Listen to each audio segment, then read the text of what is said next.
Chapter 477. You don't even have the face to see others.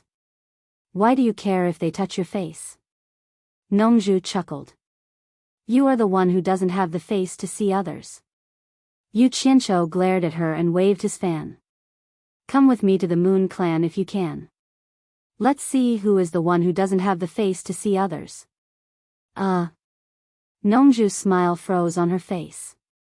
She subconsciously looked back at the stunned crowd and lost the mood to bicker with him. She quickly changed the topic and said, You could impersonate anyone, but why did you impersonate me? It's fine if you pretend to be me, but shouldn't you at least make it look real? This kind of virtue is simply ruining my reputation. She looked up and down at Yu Qianqiu with disdain. He was wearing a brocade robe and holding a huge golden folding fan. The most disgusting thing was that the golden fan was covered with a bunch of rich peonies. He looked exactly like a nouveau riche. What a joke. Pretend to be you? Who said I am pretending to be you? Yu Qianqiu refused to admit it. Nongju made him feel that she was his nemesis. When he was unhappy, he might call Nongju senior in front of his master. Now, he just called her you. Ha! Is there a second Nongju in the cultivation world? Nongju snorted and said, Everyone in the house calls you Mr. Nongju. Am I talking nonsense? Yu Qianqiu's expression didn't change as he said, That's what they called me.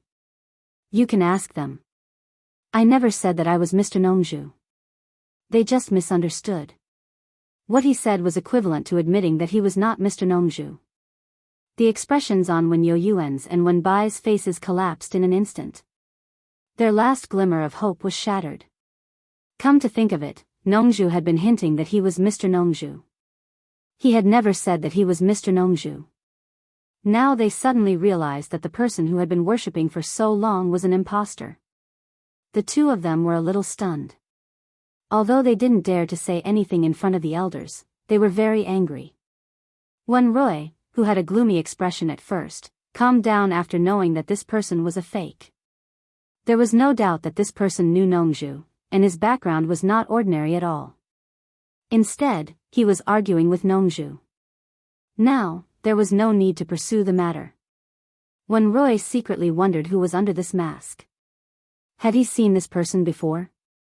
Nongju was startled. She glanced at Wen Youyuan and Wen Bai's expressions and understood that Yu Qianqiu must have misled them. Otherwise, how could there be such a big misunderstanding? This guy was not a good person. He couldn't help but sneer, Sure enough, you're wearing a mask and your skin is even thicker. You and I both know exactly what is going on. Sir, who is this? Wen Rui walked to Nongju and asked. Nongju paused and thought to herself that she really couldn't tell him about Yu Qianqiu's identity. If the Wen family knew that Yu Qianqiu was Bai Changchun's disciple, she really didn't know what would happen. So she smiled faintly and said, Nothing. He is the disciple of an old friend. This guy is always frivolous and likes to fool around. Wen Rui said, Oh. Seeing that Nongju was unwilling to explain, he didn't probe further. At this moment, Hibiscus and Hipster ran in from outside the courtyard excitedly. They were stunned to see so many people here. Yu Qianqiu waved to Hibiscus. Hibiscus immediately ran to his side and looked curiously at the two strangers in front of her. Hipster also slowly came to Hibiscus's side and heard Wen Youyuan say in a low voice, Qing, come back. Hipster immediately realized that the atmosphere was a little strange and walked back to Wen Youyuan's side in confusion. Nongju saw that Hibiscus and Yu Qianqiu were very close and asked in surprise, Who is she? My woman. Yu Qianqiu said without hesitation.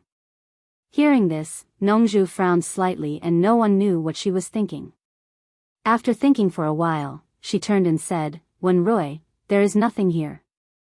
You can leave first. I have some private matters to discuss with him.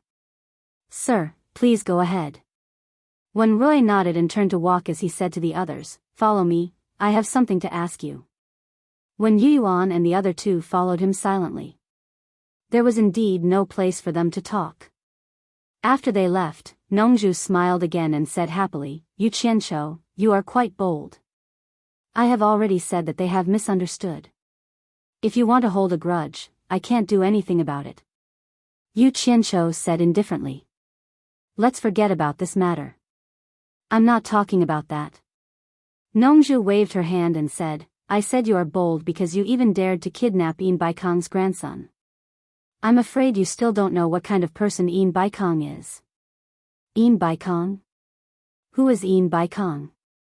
Yu Qianqiu's words were calm, but he was shocked. I did this without anyone knowing. How did this guy know? Could it be that he was here because of this? At first, Yu Qianqiu thought that Nongzhu's arrival was purely a coincidence. However, Nongzhu actually said that he was the one who kidnapped Yin Baikong. This was a serious problem. From what he had seen in the Jade archives these past few days, Yin Baikong was indeed not a person to be trifled with. No matter how he thought about it, he felt that there were no loopholes in his plan. Yu Qianqiu deeply suspected that this guy was very cunning. Maybe he was trying to trick him. Just keep pretending. Nongzhu snorted and said, I'm just reminding you that this matter has already spread to the entire cultivation world. Many demigod stage experts have already gathered in Dian Kingdom. I also rushed over from Obedient Island when I heard this news. I advise you to stop if you can. Under the attention of so many experts, you still want to earn that 200 million high-grade spirit stones? That's a fool's dream. Yu Qianqiu was shocked. This matter had already spread to the entire cultivation world. Analyzing Yin Baikong's character, he wasn't that generous to the point of announcing his family's dirty linen. Could it be that someone intentionally leaked this matter to see Yin Baikong make a fool of himself? How dare you ruin my plans? I'll deal with you when I'm free. He immediately set his sights on the Lord of Dian Kingdom, Hua Zongming. Thousands of thoughts ran through his mind, but his expression was somewhat confused as he asked, Why don't I understand what you're saying? Who is Yin Baikong? Why would I kidnap his grandson? You can't just spout nonsense without any evidence. Ha! Are you not going to admit it? Nongzhu revealed an expression that said he overestimated himself and said, Tomorrow is the day to pay the ransom. The location is already known by everyone. Facing hundreds of demigod stage experts, even if you get the spirit stones, do you think you can still escape? I guarantee that you won't be able to hide. I appreciate your kindness, but this matter really wasn't done by me. Yu Qianqiu waved his fan and sighed, although I, Yu Qianqiu, am not a gentleman, those who have met me know that I never lie. Everyone is full of praise for my character. I have the courage to admit whatever I do, so there's really no need for me to lie to you. If it was really done by me, I would definitely do it openly. Nonsense. Nongzhu waved her hand and interrupted him. She instantly rolled her eyes at him and sneered, Don't boast about your character. I've heard from Ze that you are a big liar. No matter where he goes, he doesn't care whether others approve of him or not. He first praises his own character to the point of blooming flowers, but behind the scenes, he always does such sneaky things. Hearing this, Furong glared at Nongzhu angrily. How dare she talk about her man like this? Zhangpeng, who was at the side, lowered his head and pretended not to hear anything. His master's ability to lie without blinking made him feel inferior.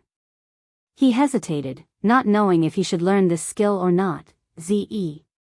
Yu Qianqiu gritted his teeth and said, She follows me, and I provide her with good food and drinks every day. I didn't expect that she would dare to slander me behind my back. Well, when we meet, I'll teach you a lesson. Nongzhu's face instantly darkened. She sneered and said, How do you want to teach her a lesson? Come on, tell me. A faint murderous aura spread out, and a flock of birds on the trees in the courtyard suddenly flew away in fright. In the blink of an eye, the whole courtyard became terrifyingly quiet, shrouded by an aura that made people's hearts palpitate. With just one sentence, Yu Qianqiu poked Nongzhu's reverse scale. Furong and Zhangpeng were shocked. They had never encountered such a majestic and terrifying aura. Only now did they realize how terrifying the person in front of them was. Yu Qianqiu was slightly stunned. He immediately thought of the scene when Nongju risked her life to save Ze in Shantian Island. He secretly cursed his bad luck. Why bother with this pair of father and daughter?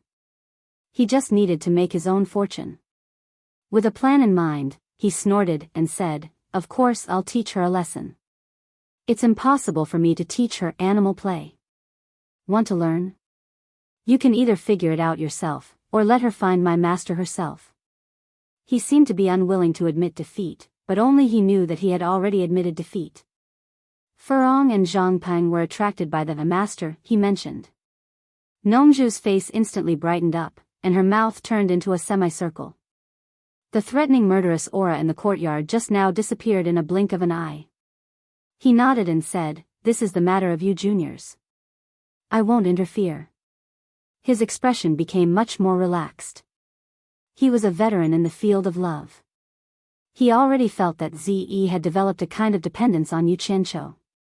If this dependence was allowed to develop, it would be out of control. The only way was to nip it in the bud. In fact, he also understood that it was impossible to keep his daughter by his side forever. The key was that as a father, he only wanted to find a reliable person for his daughter. This request was not too much. Nongju also seriously considered and observed Yu Qianqiu, but she found that this guy was too adventurous. The wild nature in his bones made people feel that he could destroy the world. He did all kinds of unimaginable things, but there was nothing he did not dare to do. He was simply making enemies everywhere. It was fine if Bai Changchun was here, but what if he was gone in the future? Who could protect him? Who could be lucky all his life? Therefore, Nongju felt that it was a very dangerous thing to entrust his daughter to Yu Qianqiu. Maybe she would become a widow one day. He did not expect his daughter's future husband to be very powerful in the cultivation world, but he hoped that he could accompany his daughter to live a peaceful and happy life. He thought that this request was not too much. Now hearing Yu Qianqiu's words, he was greatly relieved. It didn't matter whether he taught his daughter animal play or not. It didn't matter even if she didn't learn it for the rest of her life. As long as you stay away from my daughter. Chapter 478. Yu Qianqiu was just giving himself a way out. He didn't know what Nongju was thinking. "I will stay here for a few more days. You have a good relationship with the Wen family. Please help me inform them so that they won't think that I lied to them." Yu Qianqiu didn't bother to be polite to Nongju and gave her an order. In fact, Nongju was a very easygoing person and didn't care much. But she said strangely, "You lied to them and you still have the face to continue living here?" Then she suddenly realized, "I see. You haven't gotten the ransom yet. Are you going to leave after getting the spirit stones?" "No matter what you say, I solemnly declare that I, Yu Qianqiu, am not as bad as you think." Yu Qianqiu pointed at Zhangpeng and said, "He has taken a fancy to the princess of the Dayang nation. He borrowed the identity of the Baiwan nation to participate in this competition to find a son-in-law. For some reason, he rejected the competition. When the competition is over, we will leave. It's not what you think." Zhangpeng, who was silent, almost bit his tongue. "Master, it was you who arranged for me to go. How did it turn into me liking the princess of Dayang Kingdom?" Nongju glanced at Zhangpeng and said, "What's so good about being the prince's son-in-law? Hey! It's a waste if you don't cultivate it." Nongju walked around Zhangpeng and looked at him carefully. But he was just looking and had no interest in taking in disciples. Even Nongju couldn't see through Zhangpeng's cultivation. This made Yu Qianqiu more confident about the efficacy of the restraining breath pill. Yu Qianqiu said expressionlessly, "To each his own."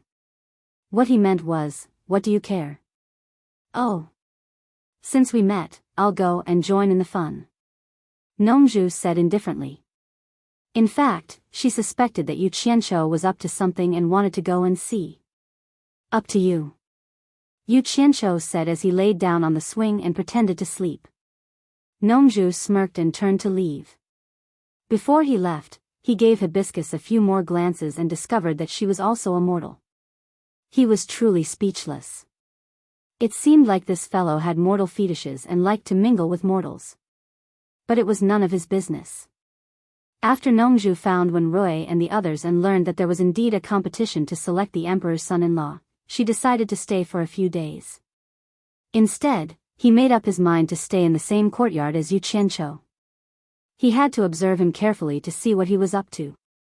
In this embassy, Wen Chongjing was probably the most depressed one. He didn't expect to meet a liar, and the liar actually made an emperor wish to him. In addition to being depressed, his thoughts fell on the serious Nongju, hoping to find a chance to get close to her. Hipster, on the other hand, was a bit better. She was just a bit disappointed.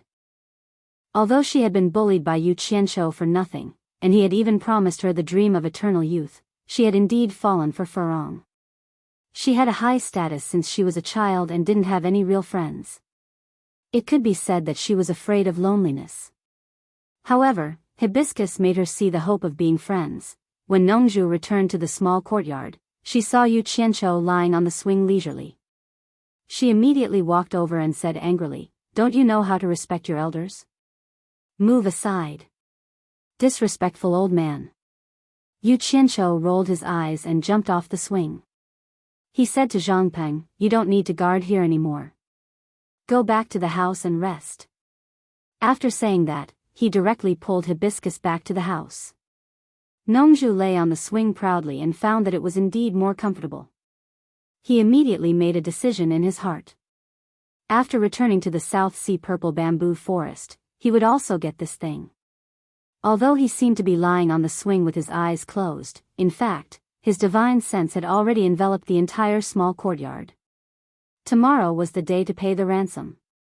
Now, even if a master at the last stage of soul transformation broke in, he would not be able to escape from his divine sense. He wanted to see how this fellow could sneak out. Was it really as he said, that the kidnapping of Yin Baikong's grandson had nothing to do with him? However, he kept watch until the sky turned dark, and the three of them did not come out. Nongju was slightly alert, and his divine sense quickly invaded the room to check. However, what he saw made Nongju's face turn red. This damned fellow was actually making love with that woman. He quickly withdrew his divine sense and looked into Zhang Peng's room. When he found that Zhang Peng was also there, he felt at ease and closed his eyes, quietly controlling the entire courtyard. The next day, in the sky above Deyang City, a series of rapid flying sounds could be heard. All the targets were gathered at a certain place outside the city. The entire city's residents did not know what was going on. Only the cultivators knew that these were people with extremely high cultivation levels flying across the sky. Nongju squinted and looked at the sky. He really wanted to fly into the sky to watch the show, but he gritted his teeth and decided to watch Yu Qianqiu to death. He did not believe that this matter had nothing to do with Yu Qianqiu. His divine sense quickly swept across Yu Qianqiu's room. A man and a woman were still sleeping soundly on the bed. It seemed that they had overindulged in debauchery. As time passed, Nongju was as anxious as ants scratching his heart. Such a big show was not far from the city, but he could not see it. Of course, it was not far for him, but for ordinary people, it would take them half a day to get there. At this time, when Rui entered the courtyard and came to the swing, he bowed slightly and said, "Sir, it's almost time. Why don't we go together?" No, I want to keep an eye on this guy," Nongju deliberately shouted. He wanted to tell Yu Qianqiu clearly that as long as he was here today, Yu Qianqiu had to tell the truth, and there was no way he could sneak away. When Rui was a little confused. Since he came all the way here, didn't he want to see how this matter would end? Why didn't he go? Nongju's seniority was higher than him, so when Rui could not say anything more, he immediately cupped his hands and said, "Then when Rui will go and have a look first. If there is any result, I will tell you when I come back." As soon as he finished his words, there was another whistling sound in the sky. He looked up and immediately flew away. As soon as when Rui left, Nongju quickly checked the room again. The woman had already gotten up and was dressing up at the dressing table, while Yu Qianqiu was still sleeping soundly on the bed. Nongju immediately transmitted a message to him, "Boy, you have slept for almost a whole day. Don't you want to go out and exercise?" Who knew that Yu Qianqiu's eyes would open wide and he would raise his head and shout, "Why are you so noisy? You peeping Tom, have you never seen a man sleeping with a woman?" His voice was so loud that everyone in the embassy could probably hear him. "Good, you dare to be rude to me. Let me tell you, as long as I am here today, don't even think about leaving this courtyard." Nongzhu sneered and transmitted a message to him. Her divine sense controlled the whole courtyard tightly. Dozens of miles west of Dayang City, there was a desolate valley deep in the mountains. It was originally a desolate place, but today, there were probably thousands of people gathered around the valley. At first, there were some people hiding, afraid that they would ruin Yin Baikong's plan. Later on, more and more people gathered. In the end, everyone stood out openly. Mountain peaks, treetops, cliffs, and other places were filled with people. It was simply overcrowded. The law does not punish the masses. Everyone believed that no matter how arrogant Yin Baikong was, he would not make everyone his enemy, right?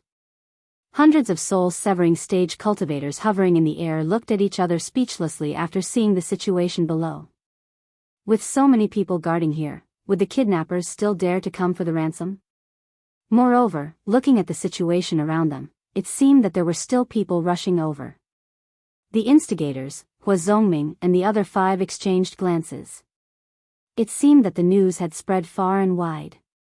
They did not expect that besides the soul-severing stage cultivators, there were still so many people who dared to come and watch Yin Baikong. Not long after, a sharp whistling sound pierced through the air. Before anyone could react, the black-robed, white-haired Yin Baikong had already appeared in front of everyone. Such a fast speed had indeed shocked everyone.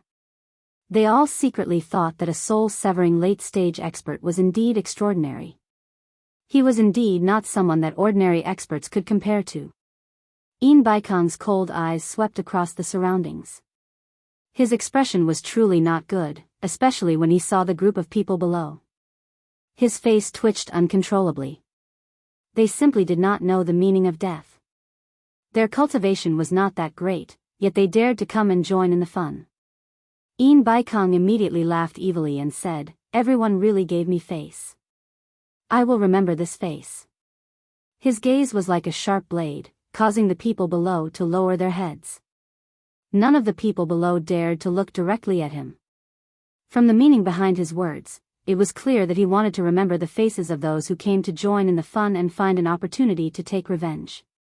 However, no matter how high Yin Baikong's cultivation was, it was impossible for him to remember the faces of so many people below. It was even more impossible for him to take revenge on them one by one. After all, not everyone was a rogue cultivator. Most of them had the backing of the cultivation world of various countries. They were not people that he could casually take revenge on just because he wanted to. His words were indeed a bit more threatening. Seeing the group of people below lower their heads because of his words, Yin Baikong finally felt a bit more comfortable in his heart. He found a bit of a sense of superiority. He looked around and waited for the kidnappers to appear. However, he was immediately stunned. He also had the same doubts as everyone else. With so many people gathered here, would the kidnappers really appear? Wouldn't they be a bit too daring? Yin Baikong even suspected that his grandson was already dead. It was purely the kidnappers who wanted to embarrass him and deliberately make fun of him. Just as his expression was uncertain, a loud rumble suddenly came from the valley. Everyone was slightly startled and quickly looked over. At the foot of the valley, on the side of the mountain wall that was originally intact, a 2-meter square stone slab suddenly fell down. A cave suddenly appeared in front of everyone's eyes. "Hey! Look, there seems to be some words on that stone slab." A soul formation stage cultivator in the sky suddenly pointed at the stone slab and said. Everyone looked at it with rapt attention. Sure enough, there seemed to be words on the stone slab. However, everyone was standing too high and the words were too small, so they couldn't see clearly. Yin Baikong, who was in the sky, instantly disappeared. In the blink of an eye, he was already standing in front of the cave in front of the mountain wall. Without hesitation, he quickly released his divine sense into the cave. This cave was obviously newly dug. It wasn't deep, only about 20 meters. However, there was a turn in the middle, so people couldn't see the bottom at a glance. But for a soul formation stage cultivator, this wasn't a problem at all. With a casual sweep of his divine sense, he was able to clearly see the situation inside. Baikong frowned. There was nothing in this cave. It was empty. His gaze quickly fell on the stone slab beside him and checked the contents on it. The group of soul formation stage cultivators had already lowered their altitude in the air until they could see clearly. Many of them softly said, Baikong, if you don't want to deliberately kill your grandson, don't rush into the cave. Obediently stand outside the cave and throw the spirit stones I want into the innermost part. With your cultivation, it shouldn't be a difficult task. As long as the number isn't wrong, you can immediately see your lively and unharmed grandson. The surrounding cultivators didn't dare to approach. They also didn't know what was written on it. The group of soul formation stage cultivators looked at each other in dismay. They didn't know whether to laugh or cry. Not only was this kidnapper bold, but he was also very experienced and professional.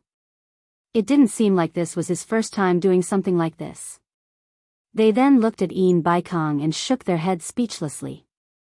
This guy was famous in the cultivation world for scheming against people.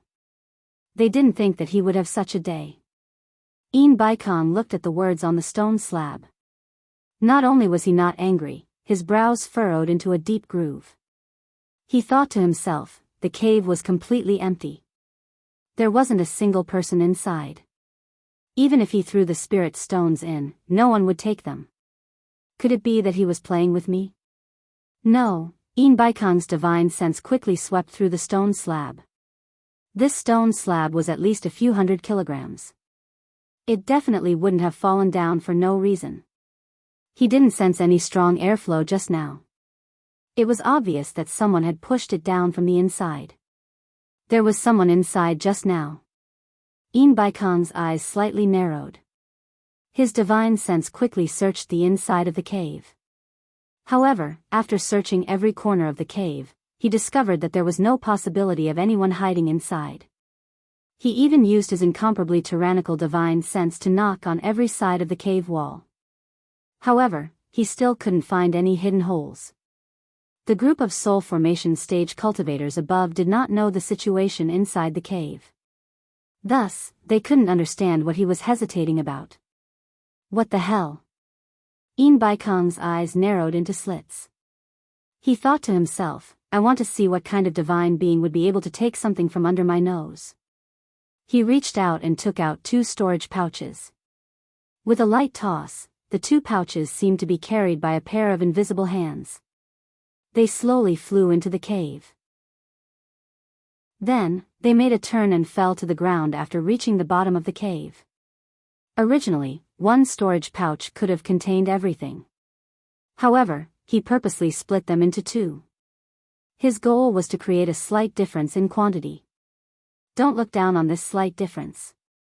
For people at their level of cultivation, a slight difference at a crucial moment could be a fatal difference. He believed that the person who dared to take advantage of him would definitely not have a cultivation lower than his. Thus, he made some preparations for the details. Huh? Baikong suddenly let out a muffled groan in disbelief. His eyes widened. His divine sense had followed the storage pouches into the cave. He had always been vigilant of his surroundings. However, the moment the storage pouches fell to the ground, he suddenly felt another person's divine sense fluctuation. Before he could figure out where it came from, the 2 storage pouches on the ground mysteriously disappeared. What's wrong with Baikong? What did he see? Why is he so shocked? The group of soul formation stage cultivators above whispered to each other. If it wasn't for the fact that they were afraid of being blamed by Baikong, they would have already gone down to investigate. They didn't see the situation inside, so how could they understand how shocked Baikong was right now? To be exact, Baikong was so shocked that he couldn't speak. His face was filled with horror. To be able to take away 2 storage pouches right in front of his eyes was simply unimaginable. He had seen Bai Changchun's cultivation before. However, even if Bai Changchun personally came, with others blocking the cave entrance, it was impossible for Bai Changchun to take away the things in front of him without anyone noticing. Heavens! Could it be that there's someone in this world whose cultivation is higher than Bai Changchun's? Or is it an immortal descending from the heavens to target me? Yin Baikong swallowed his saliva with difficulty, at this moment, in the cave where Yin Wufeng and his family were imprisoned in Utopia. Yu Qianqiu, who was dressed in black and had his face masked, quickly injected his divine sense into the 2 storage pouches. After a while, he nodded with satisfaction and laughed at the wounded Yin Wufeng. Your grandfather, Yin Baikong, is indeed a man of his word. 200 million upper-grade spiritual stones are not a small amount. You're rich. As expected of the owner of the World Trading Company, He put them away. Yin Wufeng looked at the whip marks on his youngest son's body and said angrily, Who are you? Since you know that my grandfather is the owner of the World Trading Company, how dare you torture my family? Aren't you afraid that my grandfather will settle the score with you? Yin Baikong is nothing to me. Yu Qianqiu sneered. Seeing that Yin Wufeng was about to bite, he waved his hand and said, This guy is itching for a beating. Will you go back on your word when the time comes? Yin Wufeng gritted his teeth and spat out word by word. Yu Qianqiu waved his hand and said, No, no. Listen carefully this time. As long as I get another 100 million superior grade spirit stones as ransom, I guarantee that I will return your entire family to you safe and sound, allowing you to reunite with your family. All right, I promise you, Yin Wufeng gritted his teeth and said, but I also have a favor to ask of you. I hope you can promise me. Yu Qianqiu was slightly stunned and said, Tell me first and see if I can do it.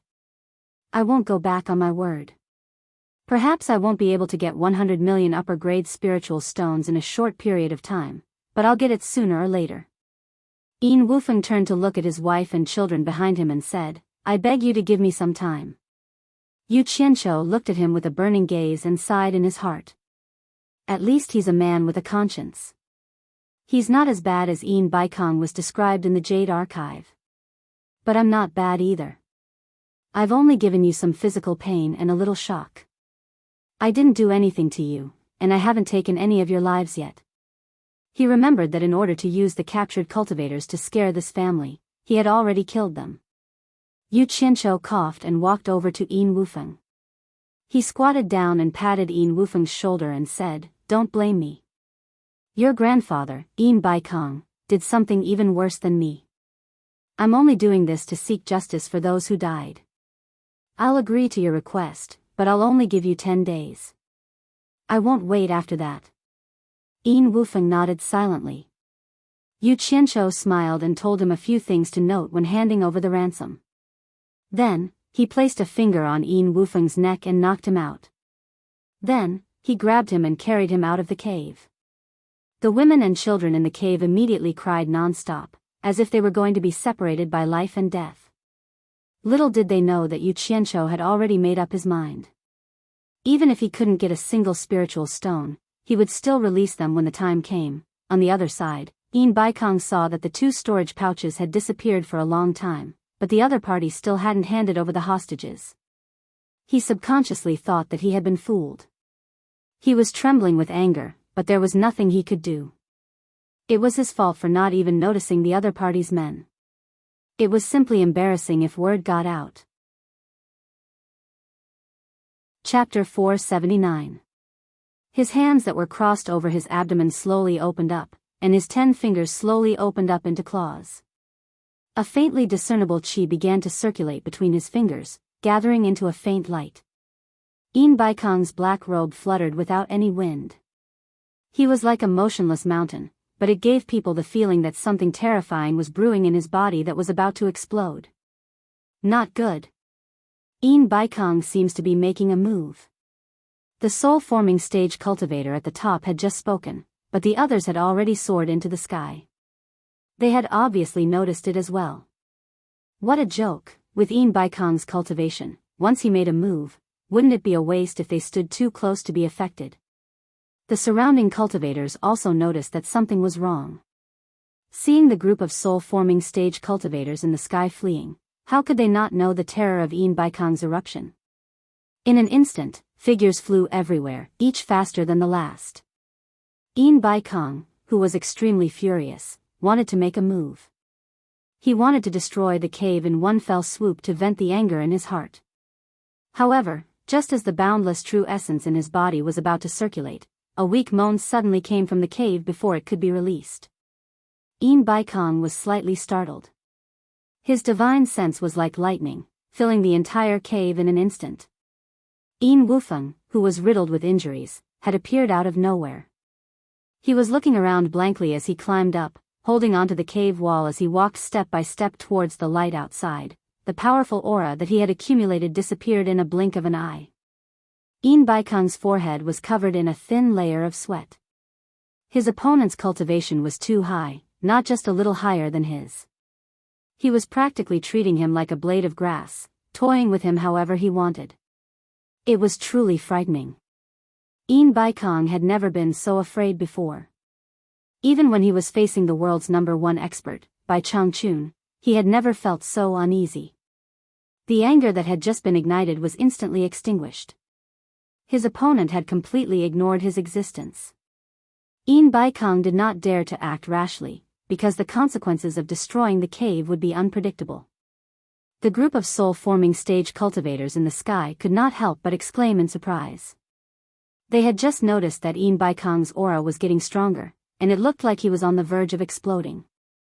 Why did he suddenly retract his aura? A person walked out of the cave in a swaying manner, immediately attracting everyone's attention. After not seeing strong light for a few days, Een Wufeng subconsciously covered his eyes when he approached the cave entrance. After a while, he let go and saw the black-robed Een Baikong standing outside the cave. He immediately ran over. "Grandfather." With a sorrowful cry, Een Wufeng knelt on the ground and kowtowed while crying. "Wufeng is unfilial to have alarmed grandfather's presence. It's good that you're back. It was grandfather who implicated you." Een Baikong's face revealed a rare trace of benevolence, but when he saw his grandson's ragged clothes and the lacerated flesh, he couldn't suppress his anger, causing his brows to tremble incessantly. He then shouted angrily towards the cave, "Who exactly are you? With your cultivation, why are you torturing Immortal?" The sound was like an invisible sharp blade, scraping the layers of rocks that had been peeled off the walls of the cave, causing them to fall to the ground. The spirit-severing cultivators in the air were all bewildered. They didn't know just how high the cultivation of the person inside the cave was to be able to cause Een Baikong to be so fearful. Even though he was so angry, he was still able to restrain himself and not make a move. Seeing that no one in the cave replied, Een Baikong looked around. Under the watchful eyes of the crowd, he knew that if he didn't act tough today, he would become a laughing stock for bullying the weak and fearing the strong. One must know that it was not shameful to submit to the world's #1 expert, Bai Changchun, because no one dared to defy him. However, if he were to submit to this nameless person, then his, Een Baikong's, reputation would be ruined today. With this thought in mind, he couldn't care less about the other party's unfathomable cultivation. He shouted again, "Since you've come to me, then I, Een Baikong, will not shirk my responsibility. Do you dare to come out and fight me?" The people in the air and the surroundings immediately whispered to each other. Een Baikong had taken the initiative to issue a challenge. The show that everyone had been looking forward to was finally about to happen. It had been a long time since they saw a spirit-severing expert make a move. However, after waiting for a long time, the thing that everyone was looking forward to did not happen. The mysterious expert still did not show himself. Instead, they heard Een Wufeng's pleading voice, "Grandpa, please calm down. Your granddaughter-in-law and great-grandsons are in his hands. Please save them, Grandpa. I'll send you to the side first. It's dangerous here. It's not a place for you to stay." Een Baikong did not care about what he said. He looked around vigilantly and raised his hand to send him away. Unexpectedly, Een Wufeng knelt down and hugged his leg, begging again, "Grandpa, please save them. Please save them. If you don't agree, they're dead. Bastard. We don't even know where they are. How am I supposed to save them?" Een Baikong reprimanded. Spirit stones are enough. He said that if I pay another 100 million high-grade spirit stones as ransom, he'll release my family. Yin Wufeng hugged his leg and refused to let go. You actually believe this kind of nonsense? Yin Baikong had the urge to slap him to death. It would have been fine if he did not say it, but now that he mentioned it, he only remembered that he paid 200 million high-grade spirit stones for the release of one person. Now, he wanted another 100 million. This was simply intolerable. This was too much. The group of soul formation realm cultivators in the air were paying attention to every movement below. The conversation between the grandfather and grandson left them speechless. This kidnapper was too greedy. He was not satisfied with just 200 million and released the people in batches. He even wanted to get 100 million. Did he think spirit stones were rocks that could be picked up as he pleased? Grandpa, I beg you, try again. He promised me that he'll release everyone after he gets the spirit stones. Yin Wufeng begged. Let go. Yin Baikong said in a low voice, if you don't let go, I'll kill you too. No, that person is ruthless. If we don't get the spirit stones, they'll die. Yin Wufeng cried bitterly, Grandpa, for the sake of my dead grandma, for the sake of grandma, try again. Just one more time. Yin Baikong's expression froze. The image of that gentle woman appeared in his mind. He had countless women in his life. Due to his high cultivation, he had lived for too long. In the end, he could only watch as those women aged. After the women's beauty faded, they naturally could not attract his interest. Each and every one of them was fed well and lived well, waiting to die. He could not even remember how many he had. Only that woman, who was also his last woman, had died an unnatural death. Instead, her most beautiful face had been forever engraved in his heart. After that, Yin Baikong knew that he had a limited lifespan. Even if he gave birth to a child with cultivation talent, he would not have the time to nurture them. Thus, he gave up on the thought of sowing more children. Therefore, among all the women, the last one was the woman he thought he loved the most. This woman gave birth to a son for him. When the son was in his prime, he followed in his mother's footsteps and died a violent death. The son left behind another son, which was the grandson kneeling in front of him. Yin Wufeng could be said to be the only flesh and blood of the woman he loved the most in his memory. Yin Wufeng's flesh and blood were naturally that woman's bloodline. Humans lived for too long. When the woman that left the deepest impression in his memory was suddenly brought up, Yin Baikong suddenly felt like he could not bear the burden. His breathing became hurried. According to the soul formation expert's estimation of Yin Baikong's character, him being able to fork out 200 million to save his grandson was already a great kindness. How could he allow someone to extort him again and again? However, the result was surprising. Yin Baikong silently took out a storage bag and threw it by his feet. Yin Wufeng picked up the storage bag and kowtowed. He then turned around and crawled into the cave. After entering, he realized that the cave was a dead end. He anxiously searched around at the end. When he recalled the masked man's words, he hurriedly placed the storage bag on the ground and looked around, hoping that the masked man would fulfill his promise. Yin Baikong's divine sense had been following his grandson all the way to the innermost part of the cave. This time, he used his divine sense to seal the entire cave tightly. He had to find out where the other party's divine sense came from. Who knows, he might be able to find out where the other party was hiding. However, something unexpected happened. That strand of divine sense suddenly appeared. Yin Baikong's divine sense quickly trapped the other party's divine sense. However, not only did the divine sense come without a trace, it also disappeared without a trace. Just like that, the storage bag on the ground disappeared into thin air. How was this possible? Yin Baikong was dumbfounded. Even if someone with a cultivation as high as Bai Changchun used teleportation, with his divine sense sealed, he would still be able to find out where they were going. What? What kind of cultivation was this? Just with his divine sense, he had already surpassed the realm of teleportation? Yin Baikong immediately felt his back break out in cold sweat. If he was not clear, he could still make wild guesses. If he was too clear, he would be scared out of his wits. One had to know that even teleportation could only be done if there was a path.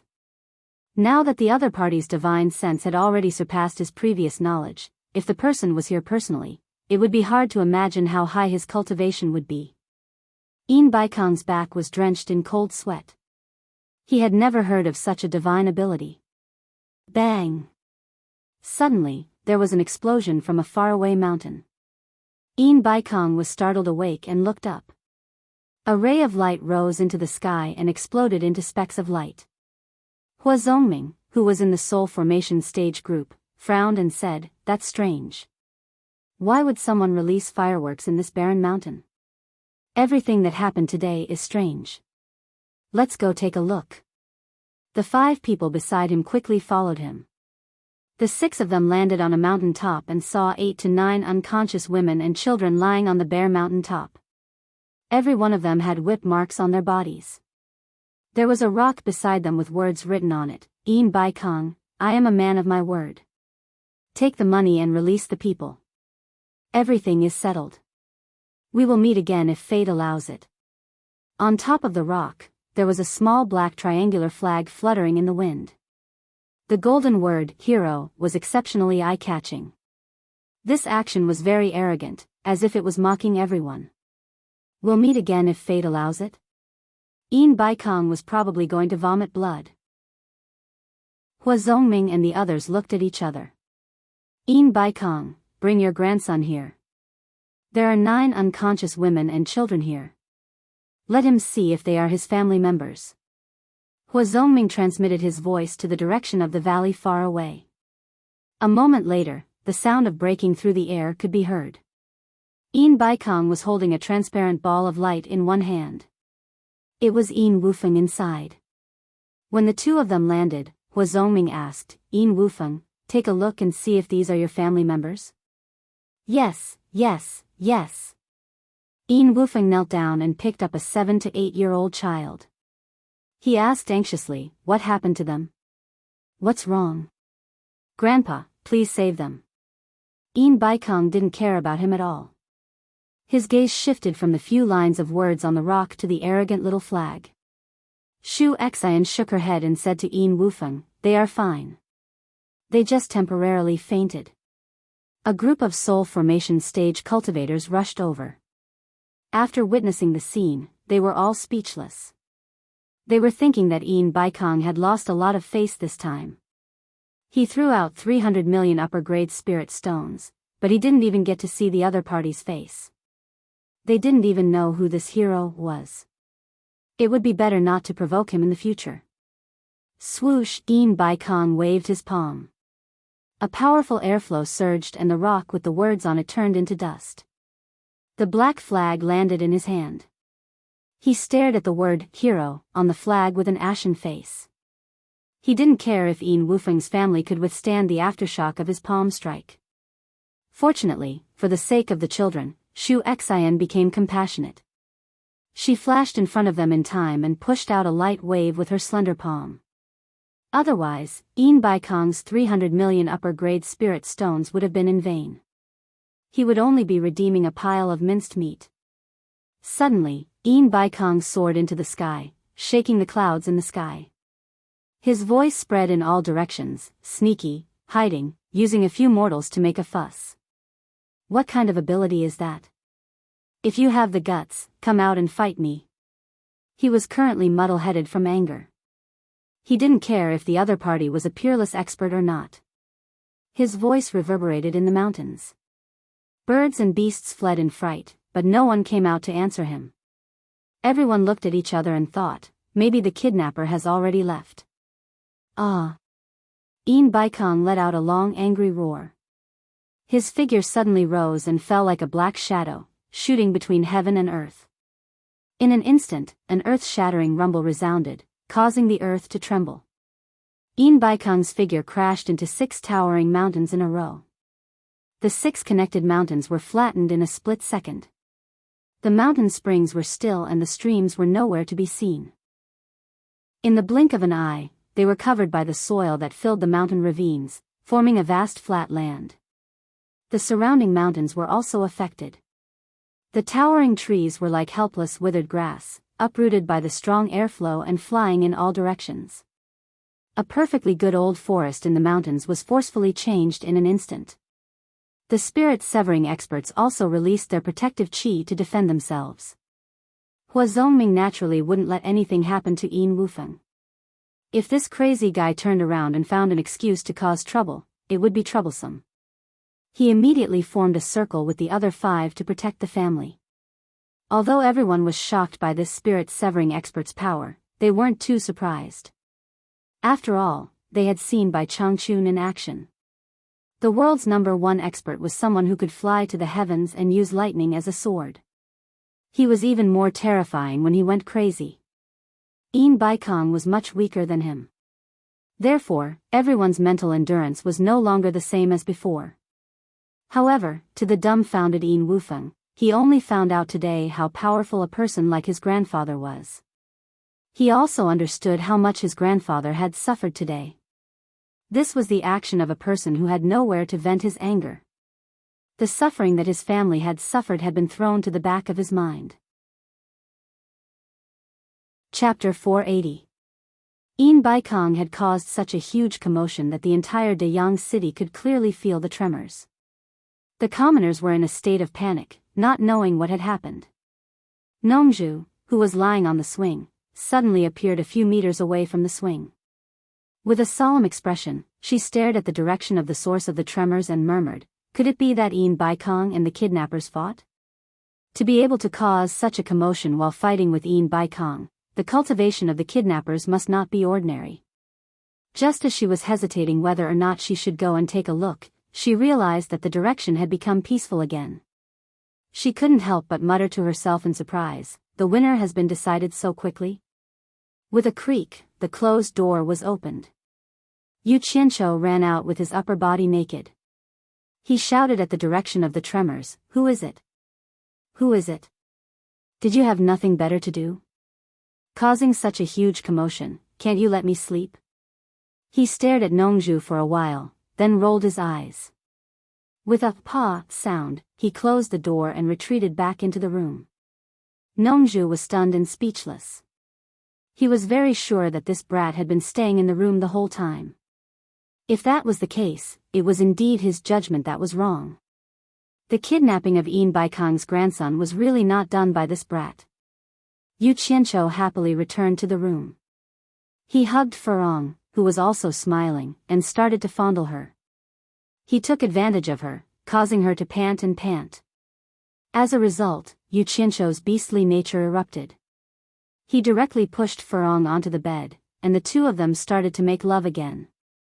Nongzhu's divine sense went in to take a glance, then immediately retracted it as if she was escaping. She spat on the ground and cursed, "This brat is really a breeding pig. He has already done it several times since yesterday. Isn't he afraid that his life will be shortened? How could he know that Yu Qianqiu knew that although he was a playboy, he would not be a pervert? He would definitely not watch others do such things."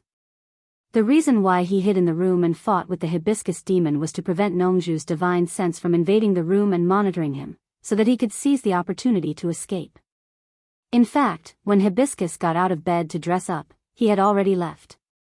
The person lying on the bed was just a person he had found from Utopia who had a similar figure and was wearing the same mask to pretend to be asleep. His goal was to prove that he had always been present. Taking advantage of this gap, he successfully completed his task. As soon as he returned, he immediately ran out and shouted to prove that he was still alive. Looking at Nongzhu's dumbfounded look, it was obvious that he had been fooled by her. He was happy in his heart, and there was a beautiful woman beside him. Naturally, he wanted to have a good time. After a long time, Yu Qianqiu, who was in a good mood, opened the door and walked out dressed like a playboy. Nongzhu glanced at him and snorted, "Inhumane thing." Yu Qianqiu did not bother to pay attention to her. He climbed onto the swing of the rattan chair and closed his eyes, looking like he was asking for a beating. Suddenly, there were a few sounds of people flying in the air. Yu Qianqiu opened his eyes and saw that there were 7 more people in the courtyard. He knew Wen Rui, but he had never seen Hua Zongming and the other 5 people. He looked at the charming young woman and continued to close his eyes to sleep. Hua Zongming and the other 5 people also looked at Yu Qianqiu, and there was a trace of doubt in their eyes. They looked at him and then at Nongzhu, and found that the two of them were actually somewhat similar. Thinking of Nongzhu's playboy behavior in the past, it was very suspicious. "Is this your son?" Shuxin asked Nongzhu with a bitter expression. Nongzhu was stunned. She was quite shocked by this question. When she came to her senses, she pointed at Yu Qianqiu, whose eyes were wide open, and said, "Him? Is he my son? How is it possible? Is he worthy of being my son? Damn it!" Yu Qianqiu jumped high on the spot, and almost directly bounced off the swing. He pointed at Nongzhu and shouted, "Old thing, what are you talking about? Do you want to fight?" Then he scolded Shuxin, "Who are you, crazy woman? Nonsense. Why do you have the same character as this old thing?" Shuxin was stunned. Unexpectedly, she was not angry after being scolded. There was a touch of shyness on her face, and she stared at Nongzhu blankly. It seemed that the sentence, "Why do you have the same character as this old thing," was very much what she wanted. If Yu Qianqiu said that they were like husband and wife, Shuxin would be even happier. "You brat, do you want to die?" Nongzhu rolled up her sleeves and looked at him fiercely. "You can try. As long as you can't kill me, I will burn your purple bamboo forest in the South Sea to ashes tomorrow." Yu Qianqiu opened the big fan with a swish, and a large group of rich and noble peonies was very dazzling. "Oh! You really don't know the immensity of heaven and earth." Before Nongzhu finished his words, Shuxin had already grabbed his sleeve and said softly, "Forget it. Why do you care about young people?" Being touched by her, Nongzhu immediately lost his temper and subconsciously withdrew his hand. Seeing this, Yu Qianqiu's eyes lit up, and he thought to himself, "There is adultery. There is adultery." He waved the fan in his hand even more loudly. After hearing the conversation between the two, Hua Zongming and others looked at Yu Qianqiu in confusion. This brat dared to say that he would burn the purple bamboo forest in the South Sea. Obviously, he was also a cultivator. After a closer look, they found that they could not see through Yu Qianqiu's cultivation. They were suddenly shocked. When did such a master appear in the cultivation world? Why hadn't they seen him before? Hua Zongming asked Nongzhu in confusion, "Who is this young man? He looks unfamiliar. Why haven't I seen him before?" Nongzhu sneered and said, "Why are you surprised? Don't be fooled by this brat's illusion. This guy is so talented that no matter how high your cultivation is, you can't see through his cultivation. In fact, he is only at the Yuanying realm." Hua Zongming and others said, "Oh," and showed an expression of understanding. However, the doubt on their faces did not decrease. Just imagine, a cultivator at the Yuanying realm dared to talk to Nongzhu like this. He must have a powerful background. Humph. Yu Qianqiu snorted coldly and showed Nongzhu a look that said, "You dare to expose me? Just wait and see." Nongzhu was naturally not afraid of his threat. She turned to them and asked, "Why are you here? Is there anything I can do for you?" Hua Zongming and others almost looked at Shuxin at the same time.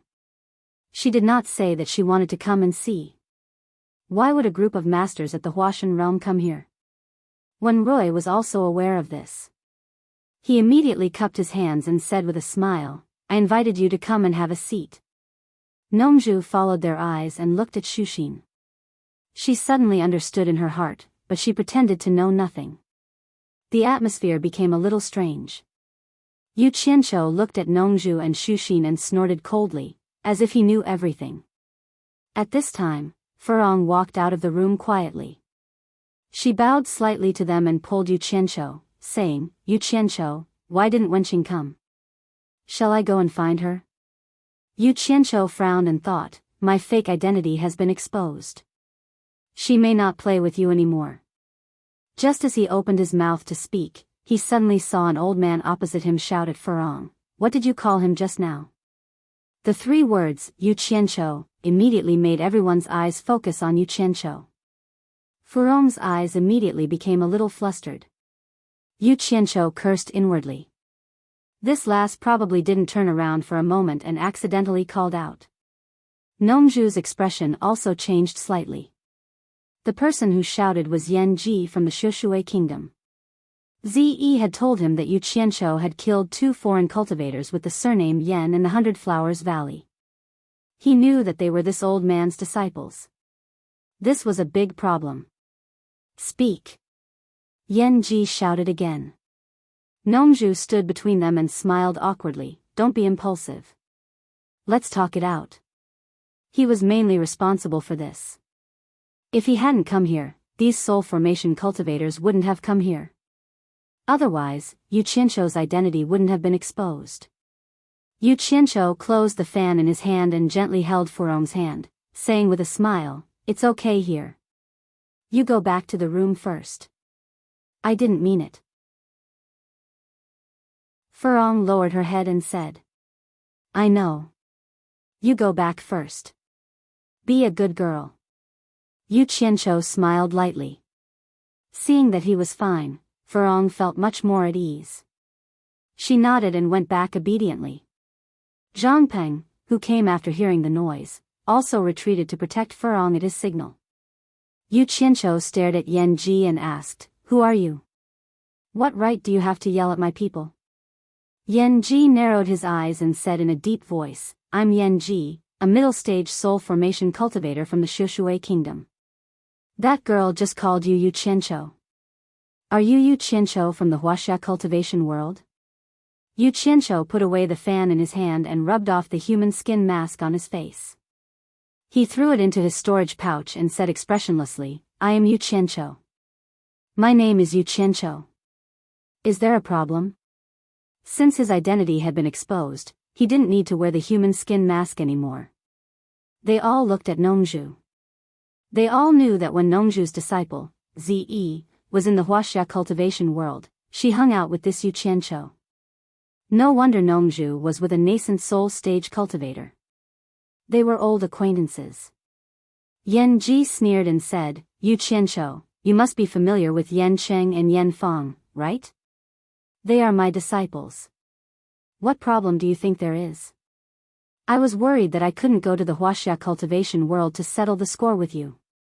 I didn't expect you to come to me in person." "That's great." Yu Qianqiu immediately understood. So he was the master of those 2 dead people. This was a big problem. It seemed that he had to get ready to leave. He nodded slightly and said, "I understand what you mean. Your 2 disciples dueled with me, and in the end, they died at my hands. Today, you happen to meet me, so the master should go instead of the disciple, right? Brat, you have a sharp tongue. You want to kill me? You want me to let you go?" Yan Ji's body was suffused with a faint killing intent. He snorted and said, "Today, I will bully the weak. Don't think about leaving here alive. Yan Ji, don't be impulsive. Let's talk." Nongzhu cupped her hands and persuaded, "He is just a junior. You don't need to do anything. You will lose face if this gets out." "Nongzhu, what do you mean? Do you want to help this brat stop me?" Yan Ji narrowed his eyes and said in a low voice. Hua Zongming also slowly stepped forward and said, "Nongzhu, friendship is friendship, but this brat is from the Huaxia cultivation world. You promised not to interfere in the Huaxia cultivation world's affairs. Are you going to break your promise today? I think it's better to let Yan Ji solve this himself. You and I will not interfere." Chapter 481. So you and I don't need to interfere? Nongzhu asked with a sarcastic smile. The other party had inserted himself into the conversation, clearly warning him that if he interfered in the matter between Yu Qianqiu and Yan Ji, then he might have to intervene as well. It was understandable. The 6 of them had always been relying on each other in order to gain a foothold in the cultivation world. Hua Zongming was the owner of this place, so he had to be the first to speak. "Hua Zongming, are you threatening me?" Nongzhu still had a smile on her face, but her eyes were cold.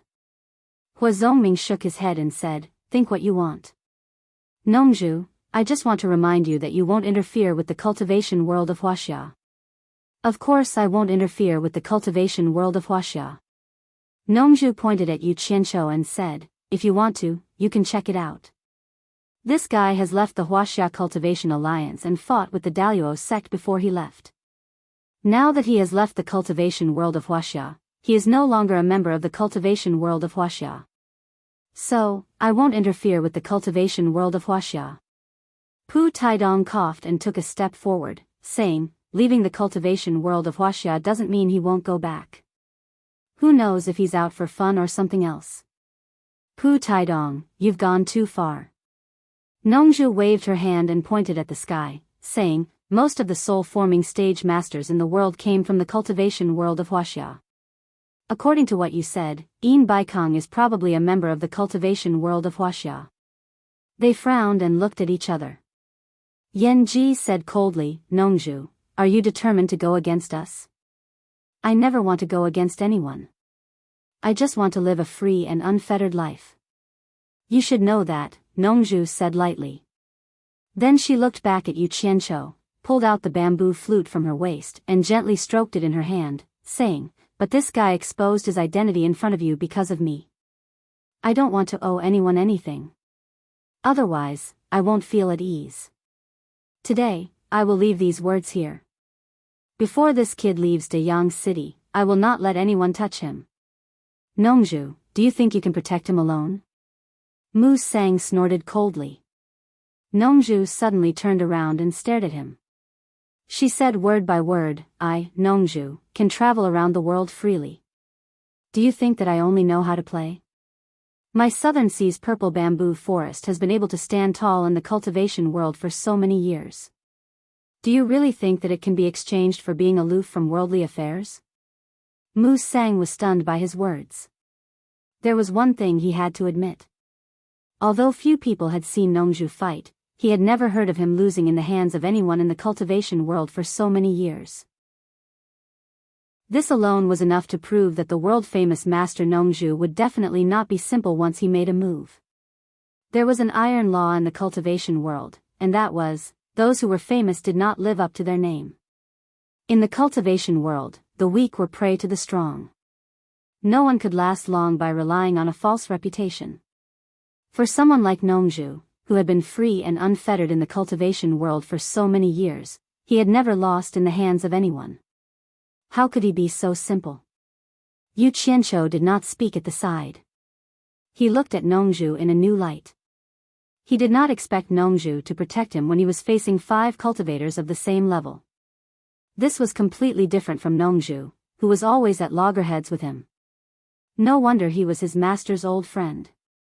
He felt a little bit of respect for Nongzhu. When Rui looked at Yu Qianqiu in surprise. He had also heard of this guy here. It seemed that many people here had lost in his hands.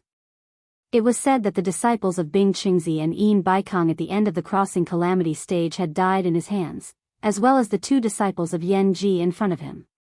This guy really had a lot of enemies, and all of them were top figures. He actually dared to leave the cultivation world of Huaxia and come here. The Wen clan was the only country that did not send people to the cultivation world of Huaxia. Because when Lanfeng had been in seclusion for many years, the other members of the Wen clan did not dare to make decisions without his consent. Therefore, they did not participate in this matter. In this way, Wen Rui thought that the Wen clan and Yu Qianqiu did not have any grievances. Of course, he did not know that Yu Qianqiu was Bai Changchun's disciple. Otherwise, the grievances of the previous generation would inevitably involve the next generation. The atmosphere at the scene was a little strange. Yan Ji and the others were hesitating whether to take action or not. It was not because they were afraid of Nongzhu, but because they were worried about the person behind Nongzhu. Xu Xin was the most embarrassed. If she had not pulled them here, this would not have happened. I have a compromise. I don't know if you are willing to listen. Xu Xin braced herself and said. I'm all ears. Hua Zongming smiled. In fact, he was most unwilling to make a move here. Dian Kingdom was his territory, and Dian City was the most prosperous and densely populated place in Dian Kingdom. Based on the cultivation of these people, if they were to make a move, the people in his territory would be the ones who would suffer. Xu Xin looked at Yan Ji and said, "We are not in a hurry to solve this matter. Since Mr. Nongzhu said that he would not intervene after Yu Qianzhou leaves Dayang City, it is better to wait for Yu Qianzhou to leave Dayang City." "What if he never leaves Dayang City?" Yan Ji sneered. Humph. Yu Qianzhou finally spoke.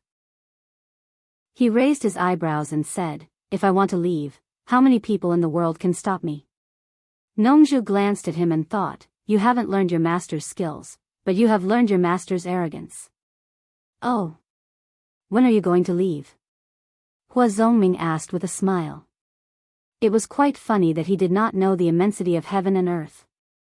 "When it is time to leave, I will leave," Yu Qianzhou replied. Yan Ji immediately mocked, "What do you mean when it is time to leave? Once the news that you are in Dayang City spreads, Bing Qingzi and Yin Baikang will come to settle accounts with you. In such a dangerous situation, I am afraid you will always have an excuse not to leave." "Old man Yan Ji, you don't have to provoke me," Yu Qianzhou said proudly. "You soul formation experts can't stay in Dayang City every day. I have a word of advice for you. Don't send disciples at the tribulation passing stage here, lest I kill more people." Yan Ji's face darkened. These words were a bit harsh. The two disciples who died in the hands of Yu Qianzhou were at the tribulation passing stage. Pu Taidong snorted, "Young people really don't know the immensity of heaven and earth. You are only at the nascent soul stage, how dare you speak so arrogantly?" "It's not that I'm speaking arrogantly," Yu Qianzhou said indifferently, "it's just that I think no cultivator below the soul formation stage is my match. If I am number 2, no one dares to be number 1. I have already experienced this when I was in the Huaxia cultivation world. In my eyes, no cultivator below the soul formation stage is an expert." Everyone's faces changed, including Xu Xian and Wen Rui. These words were a provocation. It was clear that he did not care about cultivators below the soul formation stage. If it weren't for Nongzhu, they would have slapped him to death on the spot. Nongzhu rolled her eyes and was speechless. This guy was really arrogant. Once these words were spread, those who were not convinced would drown him with their spit. This was a challenge to the tribulation passing stage cultivators of every country. Haha. Hua Zongming clapped his hands and laughed. "Little brother, you are really heroic. I have decided not to intervene for now. I believe that your words will spread throughout the cultivation world in a few days. I want to see how you will be the number 1 cultivator below the soul formation stage. I won't do it myself, but I'll spread what you've just said. Then, I'll see how you'll die. Since Brother Hua, the host, has said so, I won't intervene for now," Pu Taidong said jokingly. He also looked like he wanted to watch a good show. "Yes. This is now a matter for the younger generation. It's not good for us to intervene." Miao Hanyuan said to Yan Ji with a smile, "Brother Yan, if you bully the young, it's a bit too much. Why don't you see how the younger generation will settle it first?" "That's right." Mu Sang also nodded. "Brother Yan, I think so too." "Sister Xu Xian, what about you?" "Me?" Xu Xian looked at Nongzhu and said, "I have no opinion. I will follow the opinions of my brothers." Yan Ji naturally understood what everyone meant. He immediately laughed and said, "Yu Qianzhou, I wanted to give you a quick death. Since you are looking for trouble, I will fulfill your wish. I will also do you a favor for Mr. Nongzhu." After that, he flew away. There was nothing more to say at this point. Of course, he wouldn't stay any longer. Hua Zongming and the others all cupped their hands at Nongzhu and also flew away. Only Xu Xian said to Nongzhu helplessly before she left, "I really didn't mean it." As soon as they left, Nongzhu immediately poked Yu Qianzhou's forehead and scolded, "Is there something wrong with your head? They won't dare to touch you with me here. What are you trying to do? You are the one who has a problem with your head." Yu Qianqiu waved his hand away and said, "This is called goading. If I don't say this, even if old man Yan Ji doesn't make a move now, he'll still keep a close eye on me. I can't stand being watched by a master in the soul formation stage every day." Goading? Nongzhu scolded. Goading is more like goading. You've goaded yourself into it, haven't you? When the time comes, all the cultivators in the crossing calamity stage will come one after another. Let's see how you will deal with them. Who the hell will deal with them? They are not my family members. I will kill every one of them. I will kill every pair of them until they don't dare to come. Yu Qianqiu sneered. He thought to himself, I am not afraid of cultivators in the crossing calamity stage. I have more than 1,000 cultivators in the crossing calamity stage who are good at fighting. Who dares to compete with me in numbers? Fine. As long as you leave Dayang City, I don't care. I want to see how many people you can kill. Nongzhu looked disappointed. Damn it. How dare you say that? If it weren't for you, would my fake identity have been exposed? Since I can't play dirty, I will play hard. Who is afraid of who? Yu Qianqiu said grumpily, I will kill as many as they come. Wen Rui was speechless when he saw the two of them openly discussing killing in front of him. He was thinking of sending a message to the Wen family to restrain them from joining in the fun. He would consider it as giving Mr. Nongzhu face. Otherwise, he would really send 2 cultivators in the last stage of the crossing calamity stage to teach this arrogant boy a lesson. Wen Rui didn't want to listen to Yu Qianqiu's bragging anymore. He said goodbye and left the yard. Nongzhu also landed on the swing angrily and took a nap. Yu Qianqiu knew that he was doing this for his own good. He didn't want to quarrel with him anymore. When he walked to the door of the room, he stopped, as if he thought of something. He walked back to the swing, grabbed the rope and gently swung it. Nongzhu opened his eyes and looked at him. He said, one who is unaccountably solicitous is hiding evil intentions. What do you want to say? Yu Qianqiu didn't mind that his words were sarcastic. He said bluntly, I have a favor to ask of you. Nongzhu sat on the swing. Although it was comfortable to be swung, he didn't show any mercy. You are known as the most powerful person in the world below the soul formation stage. Do you still need to ask me for something? When you leave, help me bring Furong to Obedient Sky Island. If my master doesn't want her to stay, help me bring her to your purple bamboo forest. Just treat it as letting her accompany Ze. Yu Qianqiu slowly said. He didn't want to send Furong away. The key was that he was afraid that something might happen to her in the current situation. He wanted to send Furong directly to Utopia, but he hadn't thought of how to explain it to Chu Pinger. No woman would be willing to share a man with another woman, right? He was feeling very conflicted. He liked all these women and wanted them all, but he didn't want to hurt them. After thinking about it, he couldn't think of a perfect solution. It was really a headache. He had to stop them from seeing each other for the time being. Furong? Nongzhu was stunned and pointed to the room. Is she the mortal girl who slept with you? What you said is so unpleasant. It simply tarnishes Mr. Nongzhu's elegant reputation in the world of cultivation. Yu Qianqiu pushed the rope and swung the swing. He said, she is not immortal. She is also a cultivator in the middle stage of bearing essence. She is also a cultivator? Is it possible? Nongzhu began to doubt his judgment. He had been wrong these days. Yu Qianqiu didn't hide it from him. I made some restraining breath pills. After taking them, others can't easily see through my cultivation. Restraining breath pills? I've heard of it. It seems to have been lost. I didn't expect you to be able to make it. Nongzhu suddenly became interested. A sudden pressure was generated, and the swing immediately stopped moving. He reached out and said, give me a few pills. Let me go and scare your master. No problem. I'll give you a bottle for you to play with. But you have to agree to my conditions first. Yu Qianqiu said. Nongzhu jumped off the swing and looked at him while pinching his chin. This guy has 7 orifices exquisite pill, and a restraining breath pills. They are all lost treasures. It seems that he really got the true inheritance of the Dan Grandmaster. I wonder if he has any other treasures with him. I am a cultivator in the middle stage of deification. Do you want me to run errands with a bottle of restraining breath pills? Nongju pretended to be angry. You want to blackmail me? Yu Qianqiu sneered. Ze took a priceless treasure from me.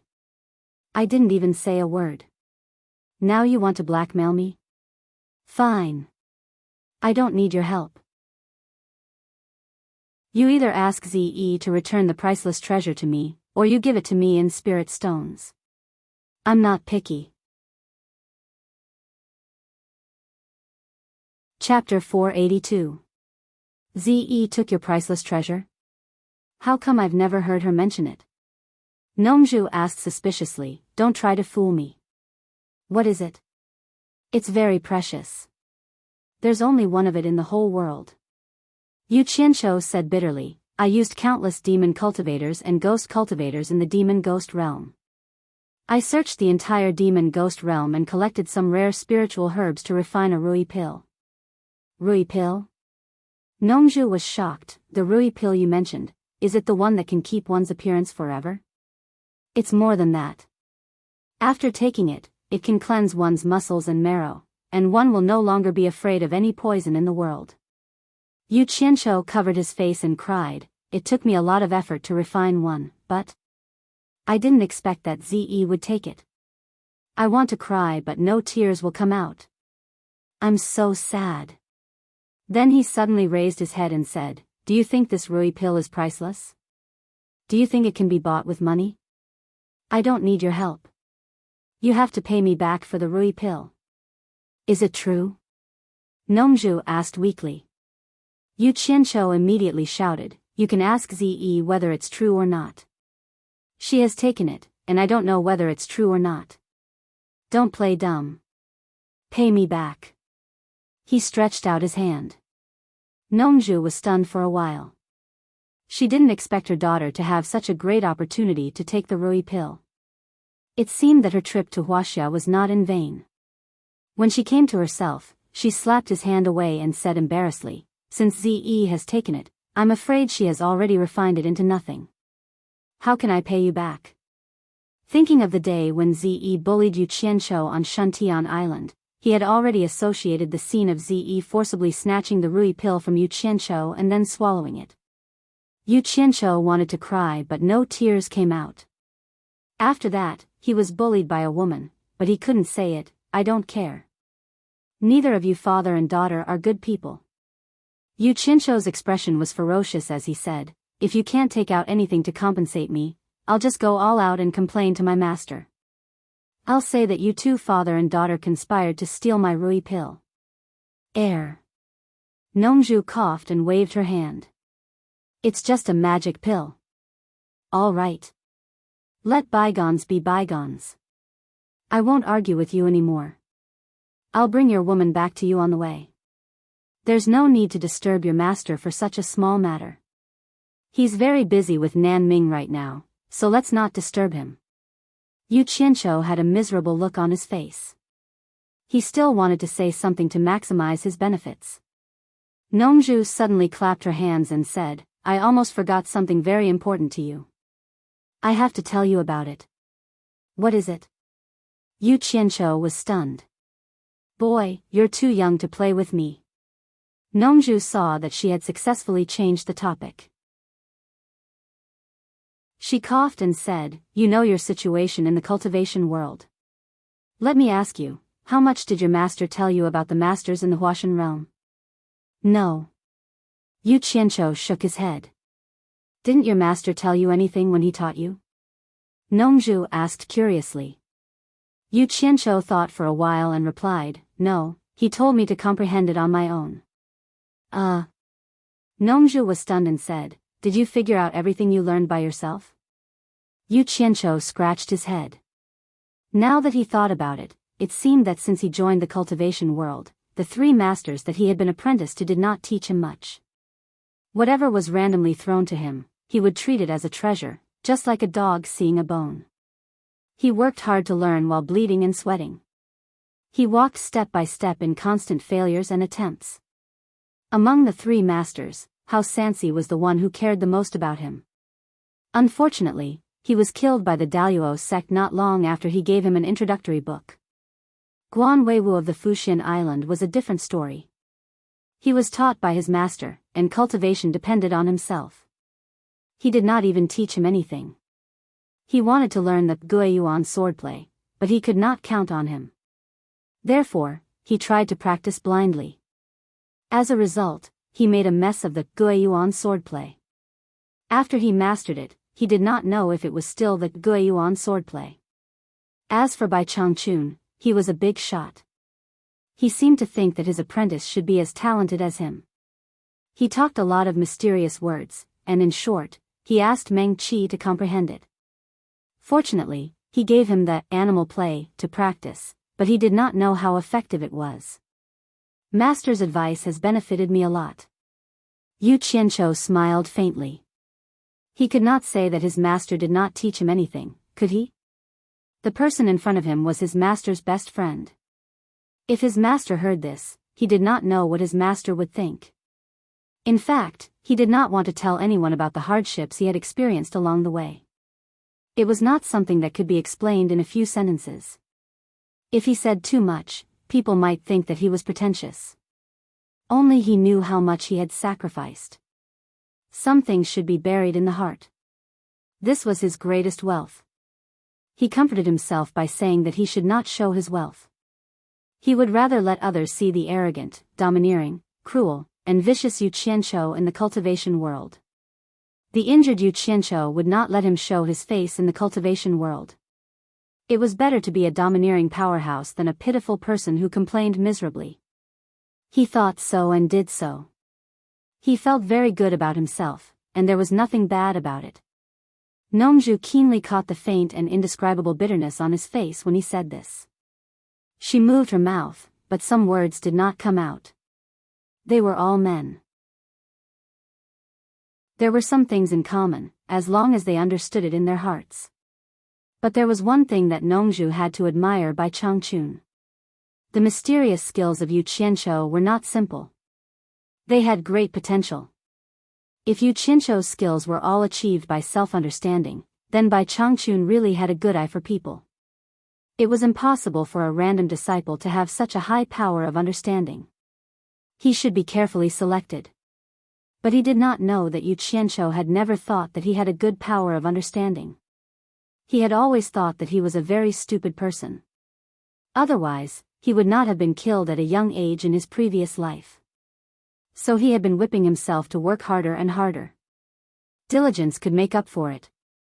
Nongzhu stopped trying to fool him and asked solemnly, "Have you heard of the 3 souls and 7 spirits?" "Yes." Yu Qianqiu nodded seriously and said, "Is the 3 souls and 7 spirits related to the Huashan realm?" "Of course it's related. If it's not, why would I talk to you about it?" Nongzhu said calmly, "The 3 souls are the heaven soul, the earth soul, and the life soul. The 7 spirits are Tianchong, Linghui, Qi, Li, Jinjing, and Ning. Every normal person has the 3 souls and 7 spirits. Of course, ordinary people can't detect the 3 souls and 7 spirits in their bodies like cultivators." "You mean that cultivators can detect the 3 souls and 7 spirits in their bodies?" Yu Qianqiu subconsciously touched his chest and said in astonishment, "How come I have never felt the 3 souls and 7 spirits in my body?" There was something to learn, so his current image was that of a respectful and good student. Nongzhu glanced at him and thought, "It's not all luck that this guy can get to where he is today." She snorted and said, "You wish. Even I can only detect the 3 souls and 4 spirits. Do you want to see the 3 souls and 7 spirits with your current cultivation? You must be dreaming. Only those who have reached the last stage of Huashan realm can see the 3 souls and 7 spirits. You can only see the life soul of the 3 souls." "Ah. No." Yu Qianqiu was surprised and said, "I've never seen my life soul." "Bullshit. How did you reach the Yuanying realm without seeing your life soul?" Nongzhu scolded. Yu Qianqiu scratched his head and giggled. He bowed and said, I really don't understand. Please teach me. As he spoke, he walked to the swing, pulled off the hem of his long gown, wiped it on the swing, and said with a smile, Please sit down. You can lie down and talk slowly. I'll swing for you. Nongzhu looked at his exposed trousers and was stunned.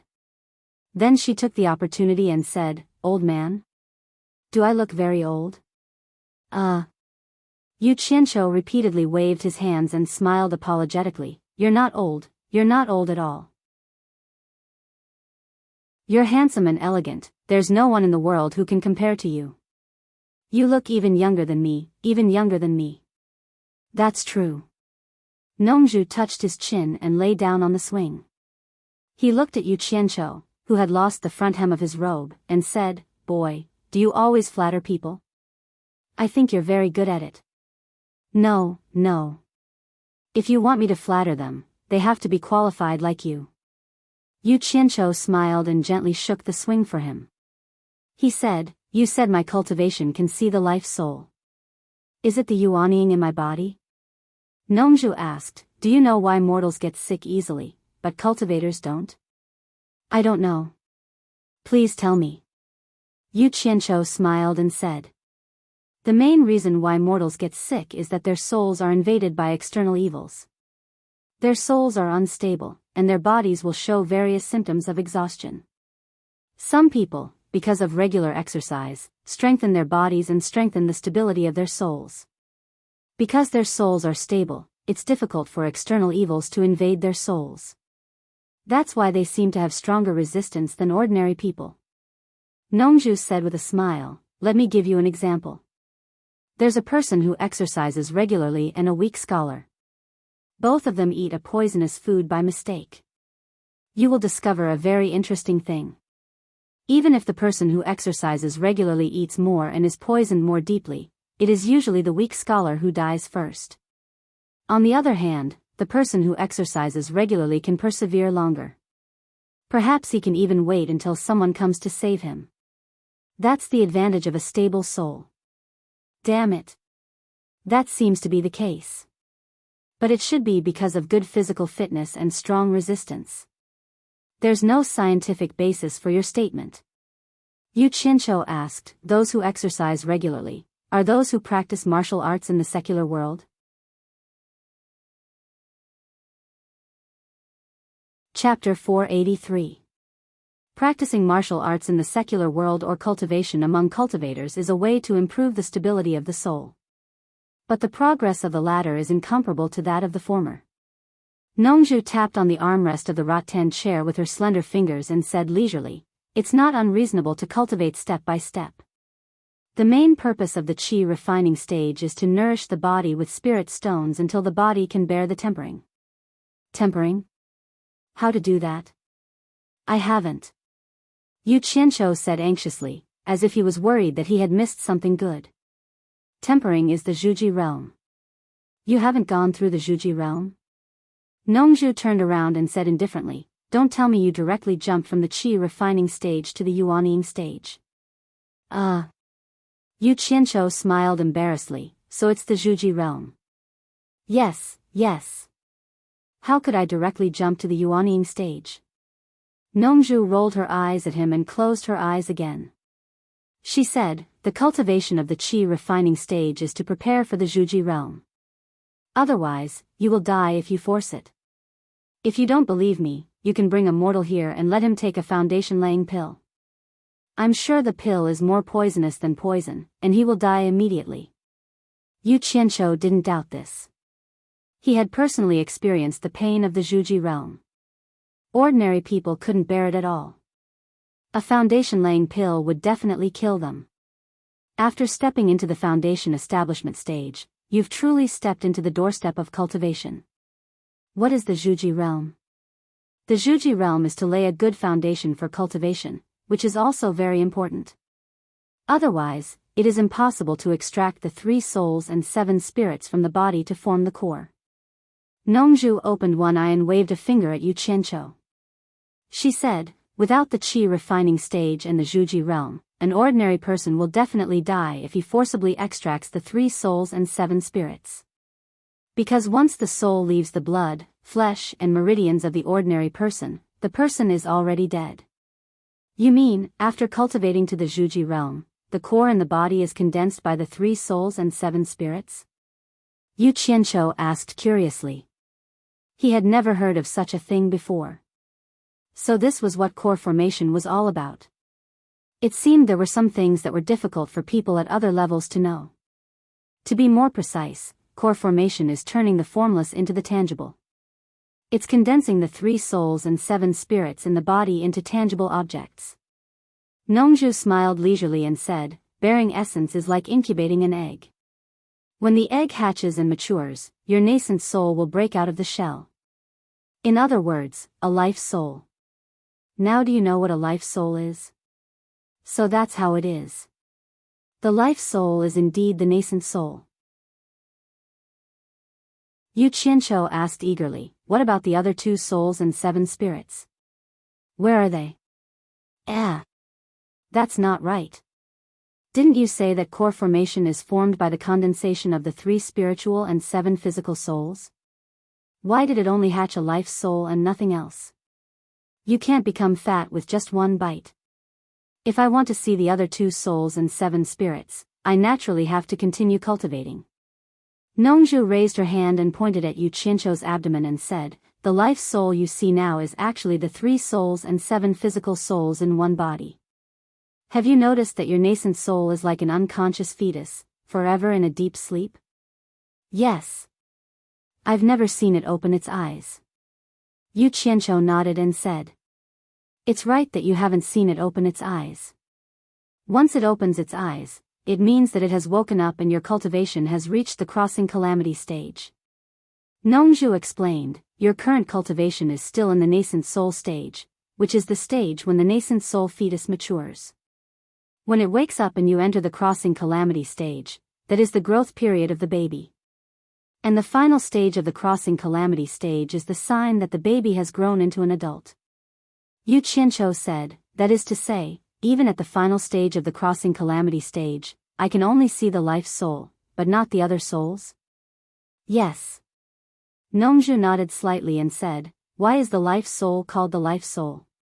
Because it is the first life soul to be born, and the other 2 souls and 7 physical souls will also be born from it. When you can see the life soul in your dantian giving birth to the heavenly soul, it means that the nascent soul in your body has grown up and can reproduce. At the same time, it means that you have entered the early stage of the Huashan realm. So, the heavenly soul is the sign that the cultivation has reached the Huashan realm? Yu Qianqiu smacked his lips and looked like he was drooling. Isn't it said that the divine realm is the divine realm? There are geniuses and gods. It can also be said that your cultivation has entered a new world and supported your own sky. That's why it is called the Huashan realm. Nongzhu looked at his greedy face and said with a smile, when you break through the Huashan realm and look back, you will find that there is a huge difference between the final stage of the crossing calamity stage and the early stage of the Huashan realm. Of course. Otherwise, why is it called the Huashan realm? Yu Qianqiu smiled bitterly and said, but I am still far from the Huashan realm. I don't know if there is any hope. If you continue to make trouble in the cultivation world, it is not impossible for you to survive. Nongzhu joked, with the speed of your cultivation, you have saved a lot of time compared to others. If you can break through the final stage of the crossing calamity stage before you are 100 years old, you will have hundreds of years to slowly struggle. I believe that even a pig can climb to the Huashan realm in a few hundred years. Of course, the premise is that you will not be killed in these hundreds of years. But according to your situation, it will be difficult for you to live until you are 100 years old. Nongzhu did not forget to add. Yu Qianqiu wanted to scold her on the spot, but when he thought that he still had questions to ask her, he could only shut up and curse in his heart. Damn it. Do you think I am like you? Without ZE, I have no worries and can go wherever I want. I have so many people I love, how can I just leave them alone? It is easy for me to plan for myself. It is not a problem for me to cultivate in seclusion every day. But how can I watch my loved ones die of old age? I want to enjoy immortal happiness together with everyone when I become immortal. Forget it, there is no way to talk to you, a person who eats and waits for death. Isn't there a middle and late stage in the Huashan realm?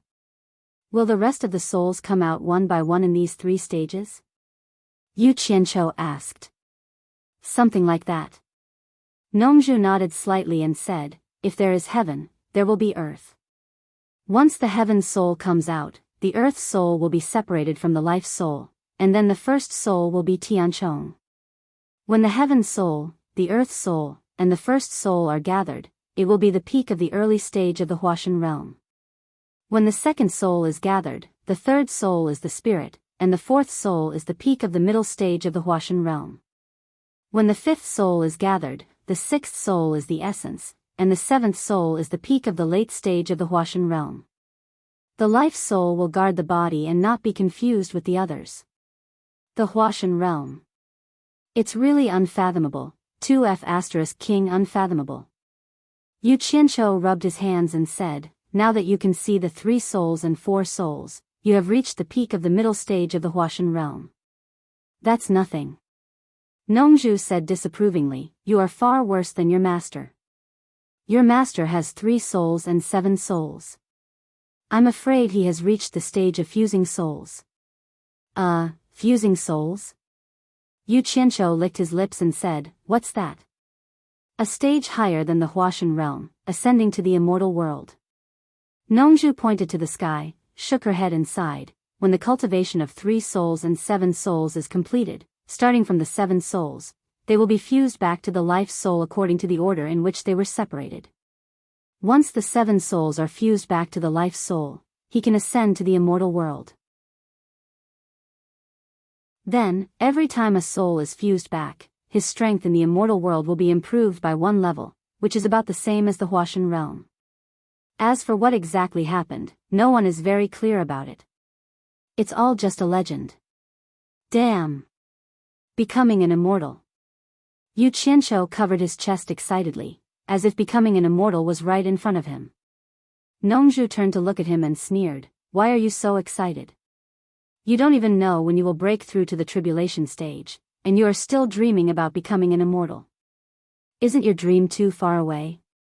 This basin of cold water immediately poured on him, and he was immediately brought back to reality.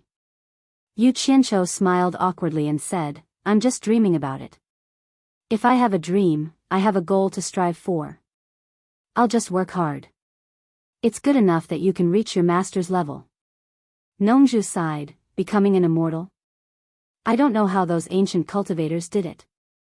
Yu Qianqiu sighed dejectedly, that's true. I don't know when my master confused the 7 souls. He swung on the swing weakly. I've also asked your master about this, but your master is very secretive and won't say a word about it. Nongzhu spread out her hands and said, I guess he felt that there was no hope for the fusion, or he wouldn't have gone to the East Holy Land to seek excitement. Yu Qianqiu nodded in agreement, and then swung on the swing again and said to himself, if the 3 souls and 7 spirits are fused again, I wonder what kind of realm his cultivation will reach. Nongzhu suddenly gave him a thumbs up and said without turning her head, congratulations. It is said that when you reach that level of cultivation, besides the solid life soul, the other 2 souls and 7 spirits can transform into 3 heads and 6 arms outside the body to fight against the enemy together. That is the cultivation of an immortal emperor in the immortal world. You can pull him down and sit on his seat. If you are comfortable, don't forget to come down to the mortal world to help me. I will be very grateful. Yu Qianqiu smiled awkwardly and said, don't insult me. 3 heads and 6 arms? Is that Neza? Neza is the cultivation of an immortal emperor? He suddenly thought of the 3rd prince Neza in the myth of his previous life and was stunned. Who is Neza? Can he have 3 heads and 6 arms? Nongzhu sneered and said, don't tell me you know an immortal emperor. Of course not. I'm just imagining. Yu Qianqiu shook his head and smiled. You're really imaginative. Then what else are you thinking about? Nongzhu asked casually. But Yu Qianqiu also answered casually, I'm thinking, what is the cultivation of an immortal emperor? Yes, there is a saying about it. It's said that it's a god. Nongju waved her hand and pointed to the sun in the west and said, it's said that after the 3 souls and 7 spirits are fused again, they can be divided again. But at that time, the 3 souls and 7 spirits will be released to cultivate, instead of staying inside the body. Each soul can become a sun. There is an old legend. It seems that a god's cultivation has reached the realm where he can release all 3 souls and 7 spirits. As a result, 10 suns appeared in the sky and there was no night in the world, only day. The common people in the mortal world couldn't stand it. At this time, a god called E suddenly appeared. He pulled his magic bow and shot down 9 suns. So there was only 1 sun left in the sky. Yu Qianqiu stood rooted to the spot.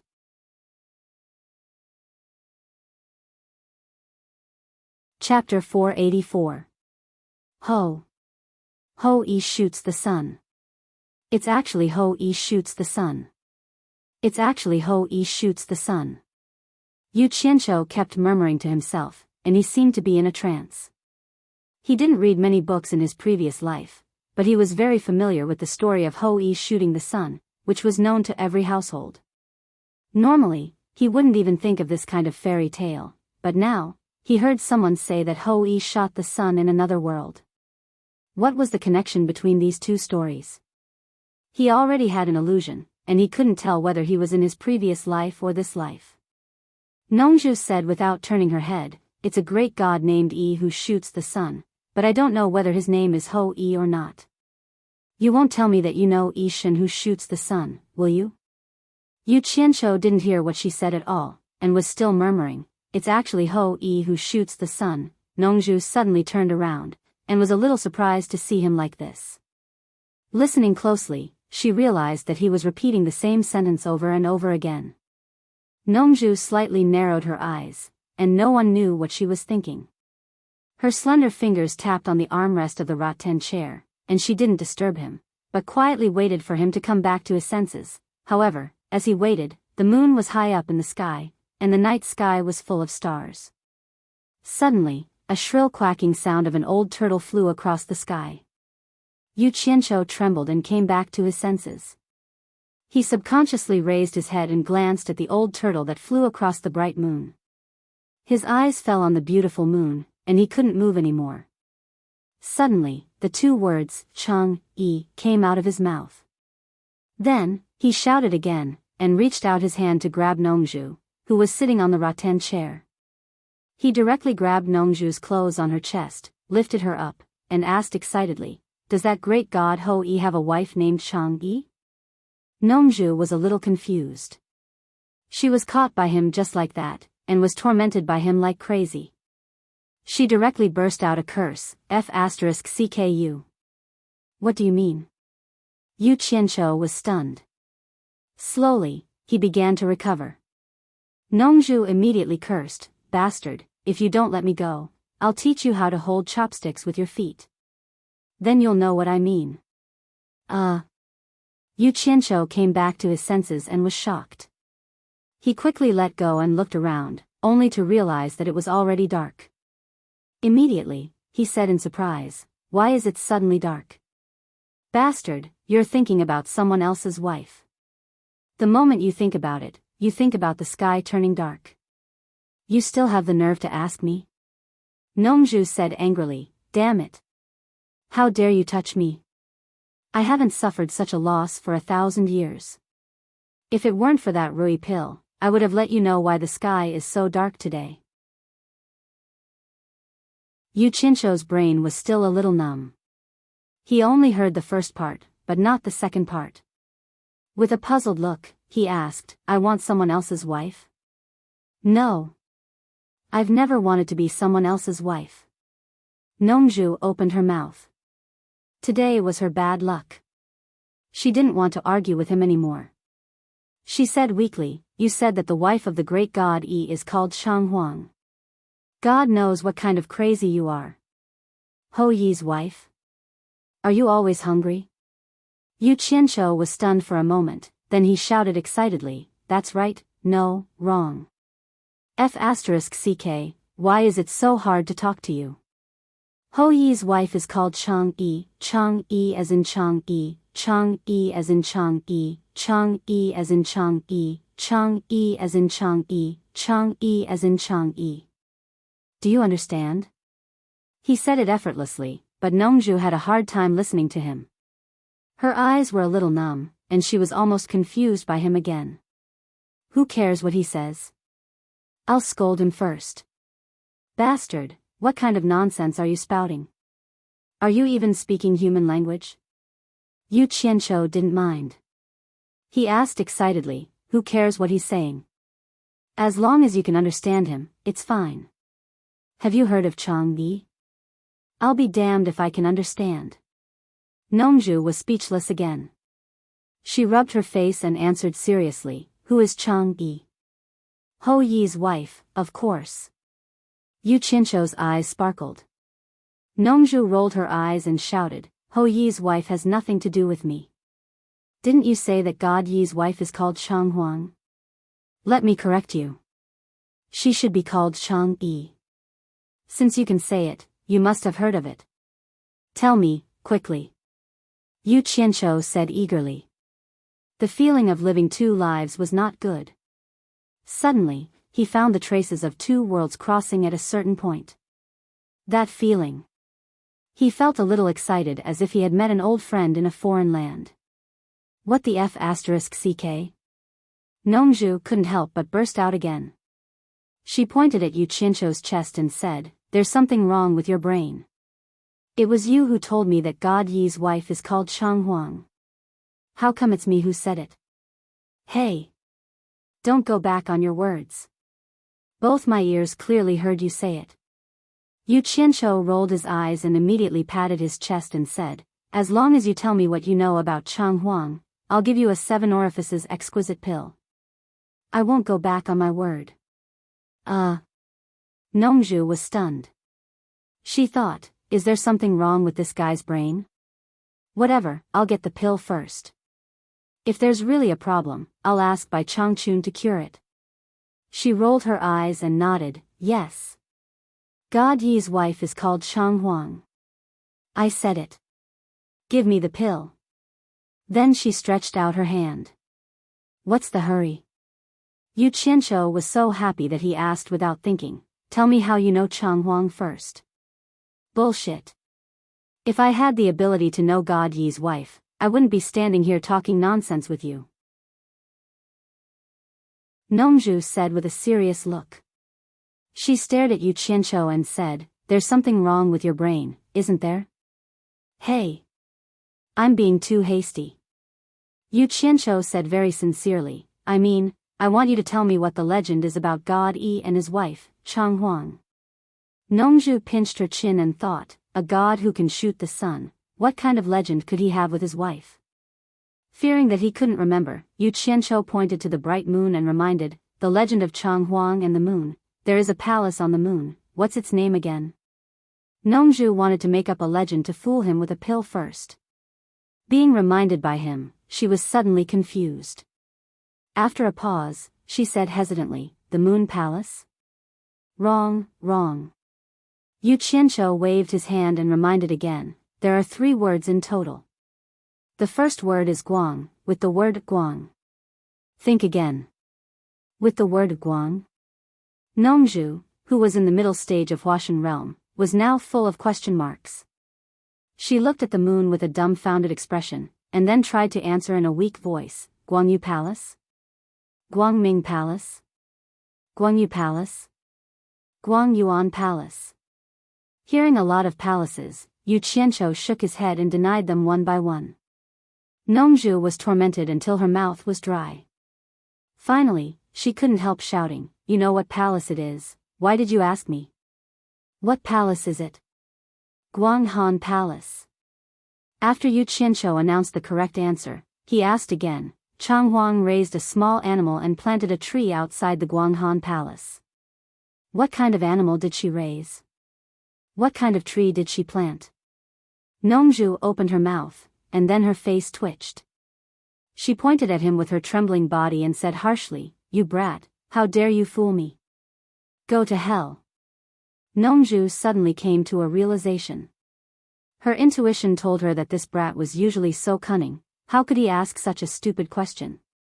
It was obvious that he was teasing her with the elixir, but she was like a dog seeing a bone, so she moved forward eagerly. Bang! He kicked out. Ah! Yu Qianqiu let out a scream, and he flew to the flowers 5 or 6 meters away. Shit! This flower has thorns. Yu Qianqiu's scream immediately came from the flowers. "Nongju, are you crazy? Is there something wrong with your brain? Is there something wrong with my brain?" Nongju pointed at her nose, and then pointed at the person who climbed up from the flowers, and said, "If I continue to talk to you, no problem will become a problem. Bastard! How dare you fool me? You don't want to live, do you? Damn you, there are so many thorns, my ass." A figure jumped out from the flowers. Under the moonlight, Yu Qianqiu tiptoed as he scolded, "Nongju, just you wait. One day, I'll throw you into a pile of thorns and enjoy you to your heart's content. Stubborn. I will let you enjoy it now." Nongju snorted coldly and teleported to his back. She kicked him in the buttocks as fast as a sudden clap of thunder. Ah! Yu Qianqiu screamed again, and he was kicked into the air. He crashed through the door and rolled into the room. Inside, there was a sound of tables and chairs being overturned. Inside the room, Zhang Peng and Furong, who had long been in tears, hurried over to help him up. Yu Qianqiu bared his teeth and pointed at Nongju. Originally, he wanted to curse out loud, but when he thought that a wise man knew better than to fight when the odds were against him, he forced the words out of his mouth, "You're ruthless." "We'll see." Zhang Peng, close the door. As soon as the door was closed, Yu Qianqiu ran to the bedroom and took off all his clothes. He ran to the bright part of the room naked and stood in a straight line. He said, "Furong, come and help me remove the thorns. The old man is so cruel. He sealed my dantian and deliberately made me suffer." When Nongju kicked him, she had already sealed his dantian with her hidden strength. Otherwise, with his cultivation of the original infant stage, the thorns could not hurt him. It took him a while to remove all the thorns. This injury was not a problem. He was not so weak. The key was that Nongju had secretly sealed his dantian. Furong and Zhang Peng could not remove it at all. For a cultivator, his dantian would be in danger at any time if his dantian was sealed. It seemed that he had to ask Nongju to be merciful. "Zhang Peng. Go and have a rest. I am fine."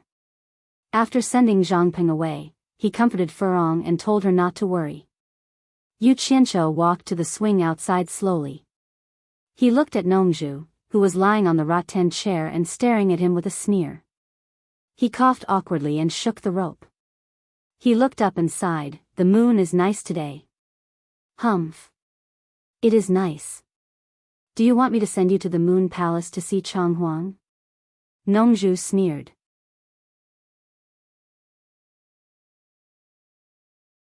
Chapter 485. He finally realized that when this guy needed help, he would pretend to be a coward. When he tore off his gown and scratched the rattan chair, it was so touching. Once he stopped asking for help, he could turn around and pretend to be his father. He turned hostile faster than anyone else. Now he came to show off again. It would be strange if he could be nice to him. "Well, you know I'm in a dangerous situation now. You've sealed my dantian. If someone comes to kill me now, I can't protect myself. Do you think?" Yu Qianqiu smiled apologetically. "You want me to remove the inhibition formation in your dantian?" Nongju shook her head and said, "No way. Don't." Yu Qianqiu pulled the rope and said, "If something happens to me, you can't explain it to my master." What a joke. If you're killed by others, it's because you're not as good as them. What do you think I need to explain to your master? Nongju sneered and said, "If I kill you with my own hands, it's a bit unreasonable. But I'm happy to see you killed by others." Yu Qianqiu didn't believe what she said. If she really wanted to see him die, she didn't have to protect him at the risk of falling out with Hua Zongming and the others. She was just saying it out of anger. Yu Qianqiu gritted his teeth and said, 7 orifices exquisite pill, can you remove it? Bastard, I've been waiting for you to say this. Nongzhu laughed and climbed up from the rattan chair. She walked to Yu Qianqiu and stretched out 2 fingers, saying, 1 is not enough. Z and I will take 2. Yu Qianqiu frowned and said, you're too greedy. There are only 9 pills in 1 furnace. You want 2? Black or white? If you don't give me 2, I guess you won't dare to leave this door for the rest of your life. It's up to you. Nongzhu pretended to be calm. Then she patted her forehead and said, I forgot to tell you that sealing your dantian is my exclusive skill. Even if your master were here, he would have to spend a lot of effort to do it. Don't dispel it recklessly. Don't blame me if you destroy your dantian by force. Yu Qianqiu pointed at him and said bitterly, to think that I trusted you so much. Otherwise, how could I have given you the chance to seal my dantian? Alright, I guess I'm unlucky. 2 it is. I agree. Haha. Nongzhu laughed and said, why didn't you say yes earlier? Why did you have to talk so much nonsense? As she said this, she pinched out a messy finger incantation and slapped it into Yu Qianqiu's abdomen with several white lights. Yu Qianqiu let out a sigh of relief as the Jin Yuan in his body began to circulate once more. The feeling of having one's fate controlled by someone else was too terrifying, even more terrifying than death itself. It was the feeling that he wanted to get rid of the most in his life, and that was why he had fought so hard to get rid of the shackles that bound him.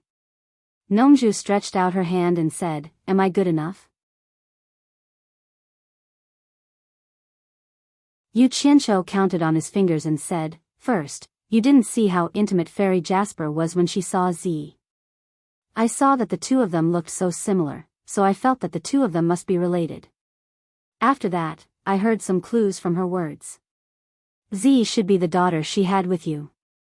Don't be anxious. Let me finish. Nongzhu's face was gloomy. She put down her raised hand. Yu Qianqiu coughed and continued, I am Z's friend. She won't say anything if I leave this thing with her. Second, the elixir is sealed by hell iron. My divine sense can't see what's inside. Thirdly, I believe that you, Mr. Nongzhu, have good taste as well. Those who are able to get into bed with you and give birth to children must be of good moral character. Enough. Nongzhu turned sideways and said in a low voice, you can get it by yourself later. Just remember that you owe me 2 elixirs. Don't try to renege. Yu Qianqiu patted his chest and said, don't worry. I live by my credit. You don't have to worry. Don't talk to me about your bullshit credit. Nongzhu shouted, go back to your woman. You like to play? I will play with you any time. Yu Qianqiu was very happy. He cupped his hands and turned around to leave. But after a few steps, he frowned again. He came back and asked, Senior Nongzhu, there is something I really want to know. I sincerely want to know. Nongzhu stared at the night sky in the distance. No one knew what she was thinking. She answered calmly, say it. About the legend about Ishan shooting the sun, how much do you know? Can you tell me everything you know? Yu Qianqiu took a breath and said. For this legend, he suddenly had an indescribable expectation. He didn't know what he was expecting. It was vague and vague. Nongzhu turned around and said with her eyes shining, you seem to be very interested in this. Why? Worship. I am fascinated by the worship of a powerful man. That was all he could say. No one would understand what happened in his previous life, and there was no need for him to say it. I have only heard about this from the former torture master of the demon ghost region. He said that there was a great god named E who destroyed the 9 suns in the sky with 9 arrows in a row to save the world. I had been fascinated and asked him about it, but he only said that it was an old legend and shouldn't be taken seriously. That's all I know. As for the wife of Ishan you mentioned, I have never even heard of her, not to mention the palace, raising animals, or planting trees. Nongzhu paused and said, if you want to know more, you can ask your teacher. As the current torture master, he may know more than me. I see. Yu Qianqiu let out a breath, nodded with disappointment and said, I won't bother you anymore. He turned around and left slowly. However, when he walked to the door, Nongzhu called him again, come back, I almost forgot to tell you one thing. Yu Qianqiu's eyes shone. He hurriedly ran back and asked, Elder Nongzhu, do you remember any legend about Ishan? Don't mention Ishan to me again. I have told you everything I know. Nongzhu looked at him with puzzlement for a long while, as if there was something she couldn't figure out. Then she said, you're too noisy. If you hadn't mentioned Shuntian Island and your master just now, I would have forgotten about it. When I left Shuntian Island, your teacher suddenly sent me a message and asked me to ask some questions for him. I will tell you everything I know. Yu Qianqiu immediately folded his hands and stood up respectfully. Nongzhu nodded and said, your teacher said that because of your low cultivation, he was still worried about letting you travel alone. He asked me to ask you, which one do you think is more powerful, the fire magic or the water magic?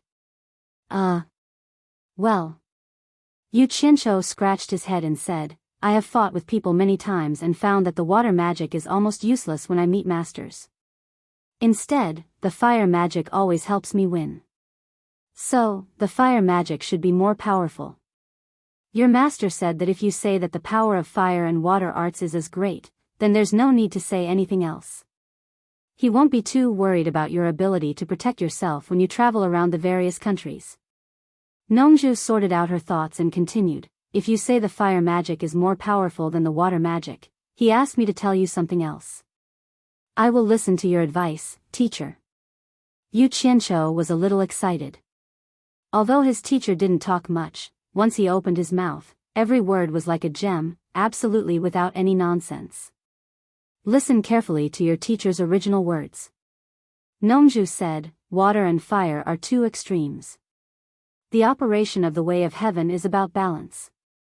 Where there is yin, there must be yang. Therefore, there is no such thing as fire being more powerful than water. If you think fire is more powerful than water, then you are totally wrong.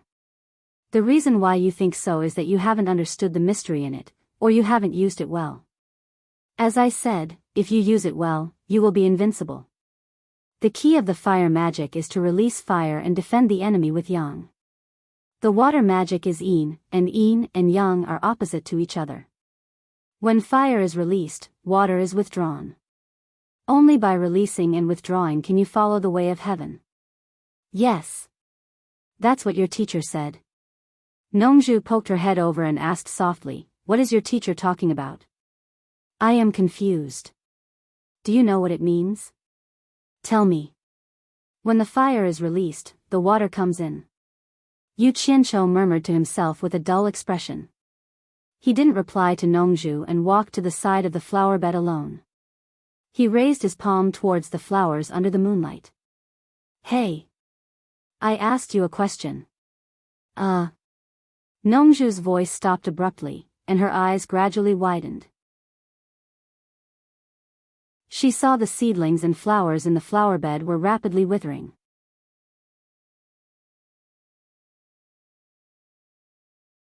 Chapter 486. There were a total of 3 flower beds in the yard, distributed on both sides and in the middle. Yu Qianqiu was facing the middle one. This flower bed was the largest, occupying nearly half of the yard, and there was a big tree in the middle. The flowers were delicate under the moonlight, and the green leaves were glowing faintly. However, all of this changed after Yu Qianqiu attacked with his palm. The color of life faded instantly. The flowers and green leaves withered and shrunk as if they were facing the cold winter. The big tree made a muffled sound, and the withered leaves fell. Nongzhu had never seen such a phenomenon, and his face was full of disbelief. The leaves of the big tree fluttered, and the sound of rustling was endless. It did not take long for all the leaves to fall. The big tree had withered, and it showed its loftiness under the moonlight. Nongzhu turned his head slowly, and looked at the young man beside him in horror. Yu Qianqiu looked calm, and his palm was still in the air.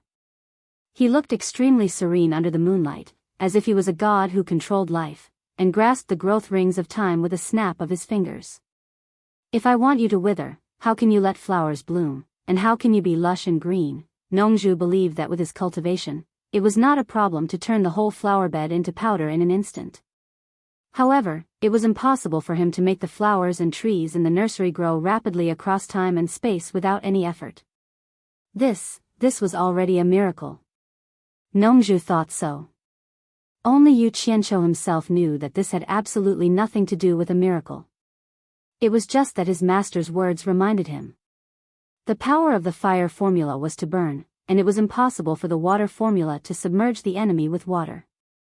Even if the water was turned into ice, the ice would be disintegrated in an instant, and it would be difficult to give the enemy a fatal blow. At that time, he was thinking, stop. How can the water formula resist the enemy?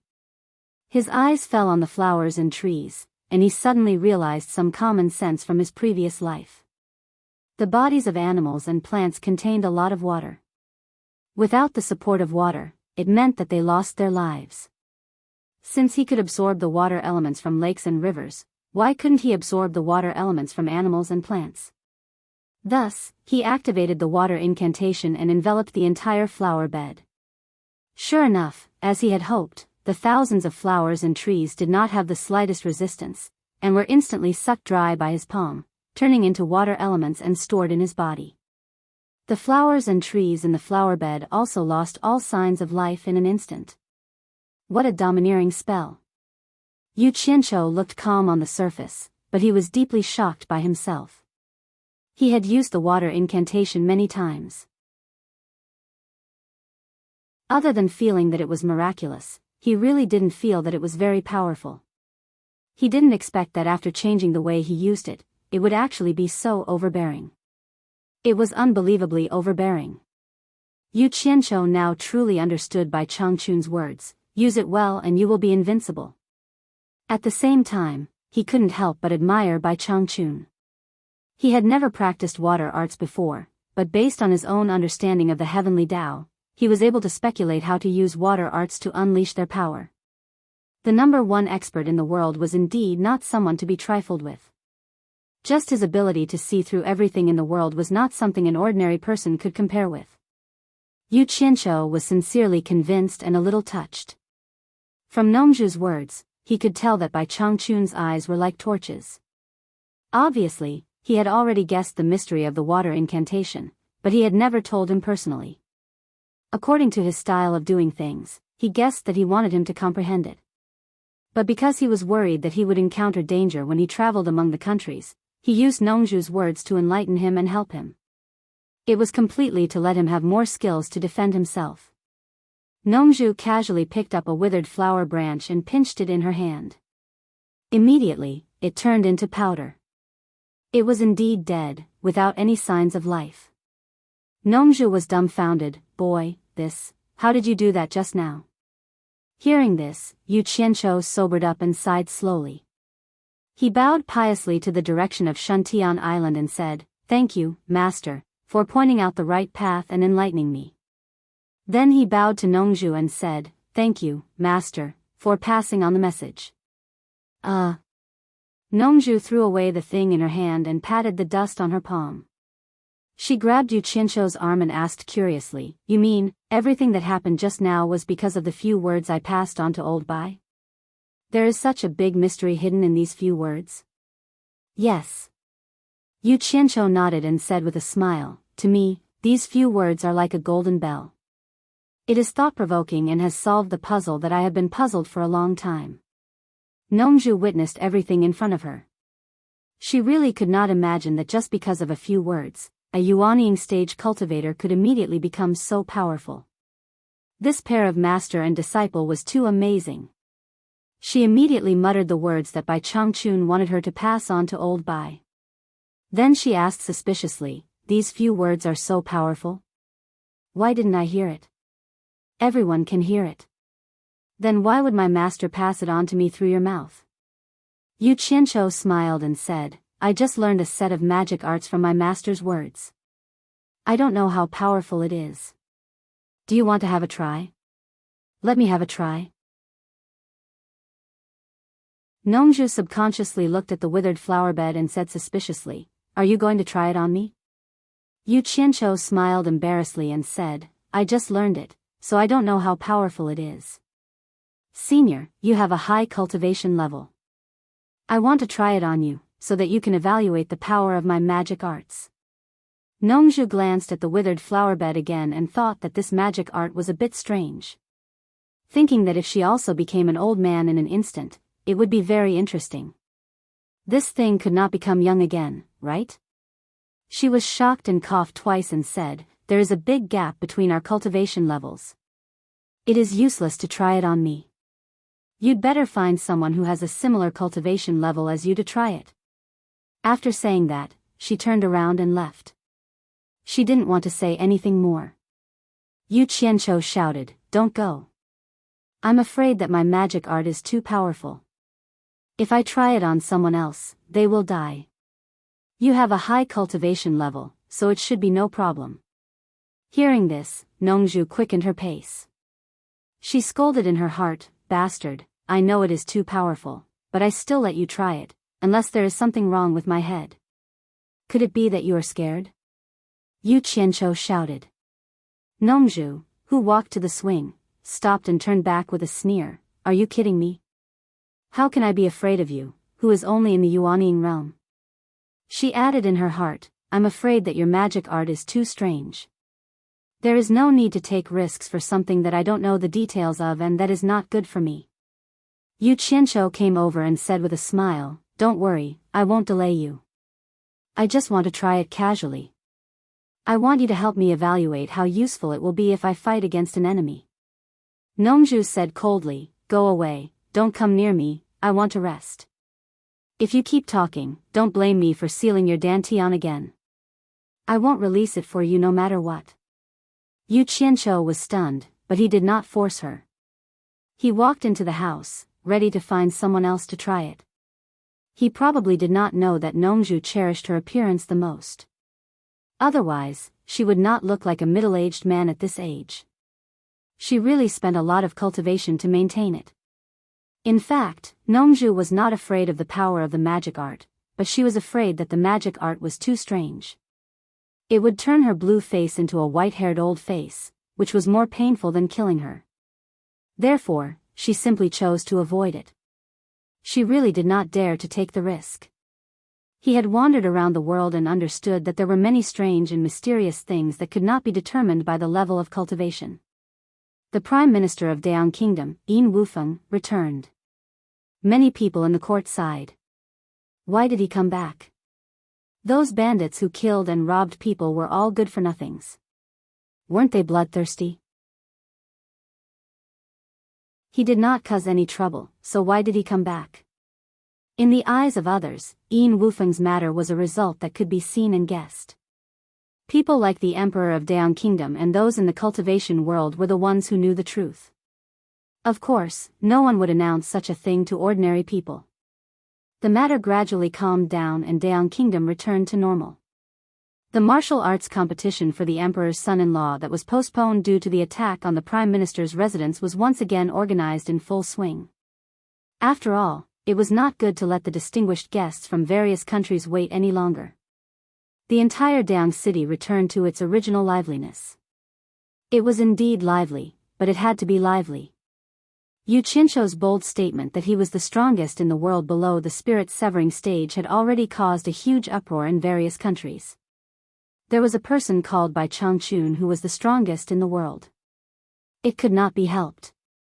Even those spirit-severing experts had admitted it, so naturally, no one dared to have any objections.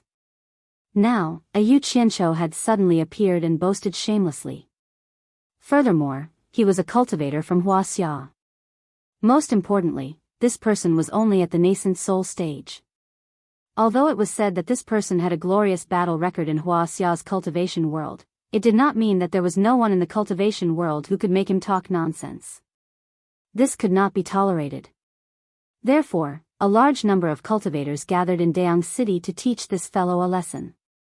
Naturally, there were also people who wanted to watch the show. It just so happened that the Daeong Kingdom was going to have a martial arts competition for the emperor's son-in-law. Coupled with the fact that a group of cultivators had come to participate in this grand event, it would be strange if Daeong City was not lively. Of course, those who came were basically cultivators below the spirit-severing stage. It should be known that Yu Qianqiu had made such a big name for himself. If anyone could kill Yu Qianqiu, their reputation would naturally rise along with it. When people talked about it, they would definitely say that so-and-so killed Yu Qianqiu. Many people usually could not find an opportunity to stand out. Now that they could kill Yu Qianqiu, who was at the nascent soul stage, it should not be a problem, right? Therefore, outside the Baiwan Kingdom's embassy, many people dressed in strange clothes appeared every day. These people were naturally cultivators from various countries. However, they all knew that there were Mr. Nongzhu, who was at the middle stage of the spirit-severing stage, and Wen Rui, who was at the early stage of the spirit-severing stage. With two spirit-severing stage cultivators in charge, although they knew that Yu Qianqiu was inside, they did not have the guts to barge in. Yu Qianqiu, who was inside the embassy, did not know what the situation was like outside, but he could guess that there were many cultivators outside who were eyeing him covetously. If he heard someone say something like that, even if he did not do anything, he would come to watch the show and see how that person died. Sigh. That damned Hua Zongming, I will not forgive you. Yu Qianqiu sat on the steps in front of the house and sighed endlessly. Actually, he was no longer interested in participating in that *T martial arts competition to recruit a son-in-law. Back then, because he was unfamiliar with the situation, he wanted to use the opportunity to get to know the cultivators from various countries and understand the situation. Ever since he received Lu Wanwan's Jade Archive and gained some understanding of the situation, he already had a plan in mind. He did not intend to stay in Daeong City to play around anymore. However, he should not have been too greedy and kidnapped Yin Wufeng to extort Yin Baikong. However, who knew that someone would spread the news to the whole world, and even attracted Nongzhu over? That damned Nongzhu even lured Hua Zongming and the others over. His identity was accidentally exposed, and in order to get rid of the spirit-severing stage cultivators, he made a bold statement again. I reckon that the development of the situation is like a rolling snowball, getting bigger and bigger. I wonder how many cultivators have come to Daeong City now. Yu Qianqiu sat on the steps and muttered to himself. Looking at Nongzhu, who was swaying gently on the swing, he gnashed his teeth in hatred. He wanted nothing more than to go over and carve the word bastard on that handsome face. Yu Qianqiu had asked Nongzhu to take Furong away, but that guy just had to be interested in the martial arts competition to recruit a son-in-law. He said that he had never seen it before and insisted on watching it before leaving. Didn't he know that the longer this dragged on, the more cultivators from various countries would come, and the more dangerous it would be for him? He had ulterior motives. After sending Furong back to Utopia, he had yet to think of a way to explain to Chu Ping'er that he would not do something like causing a family conflict. It was too dangerous to bring Furong along with him, and the current situation was too dangerous. If he sent her back to Myriad Fragrance Garden after patting his chest in front of his father-in-law, how embarrassing would it be if he sent her back after just a few days?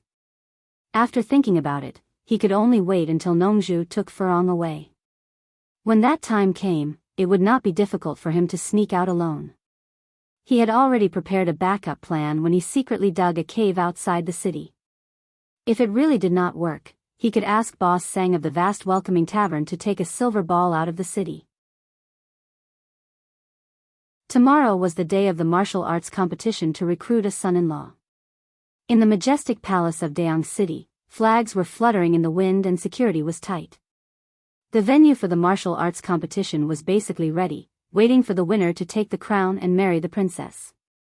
West Palace Courtyard, Liuxiang House, the widowed residence of the third princess of Daeong Kingdom, Zhao Chenxiang. Inside the Liuxiang house, a young woman in formal dress sat with her eyebrows furrowed. Her appearance was good, and she stared at the portrait hanging on the screen opposite her. Her eyes revealed a sense of stubbornness. On the portrait was a handsome and mighty general in armor, riding on a war horse and holding a spear. Beside the portrait was a note, Chu Xiong. This woman was the third princess of Daang Kingdom, Zhao Chenxiang. There were no palace maids in her boudoir, only her two married sisters sitting on either side of her. The two sisters had received their father's order and specially came to stay with their sister for a few days. The eldest sister, Zhao Rongxiang, and the second sister, Zhao Hanxiang, looked at each other. The former held Chenxiang's hand and sighed, "Third sister, why do you have to do this? Chu Xiong has been dead for many years. I think he would not want to see you like this in the underworld." "Yes. Third sister." Zhao Hanxiang smiled bitterly. "Since you have already begged father to hold the martial arts competition to recruit a son-in-law, this portrait of Chu Xiong should not be left. If the future son-in-law sees it, how can he endure it? I'm afraid it will ruin your sister's lifelong happiness." Zhao Chenxiang did not say anything. Instead, she stood up and walked to the hanging portrait. She looked at it and said, "A good woman does not marry a second husband. Chu Xiong, after I take revenge for you, I will cut my throat and go to the underworld to find you to apologize." After saying this, she rolled up the portrait and stuffed it into the copper incense tripod beside her. Not long after, black smoke rose. The two elder sisters were stunned by her words and actions. You're tuning into the Romantic Tales YouTube channel.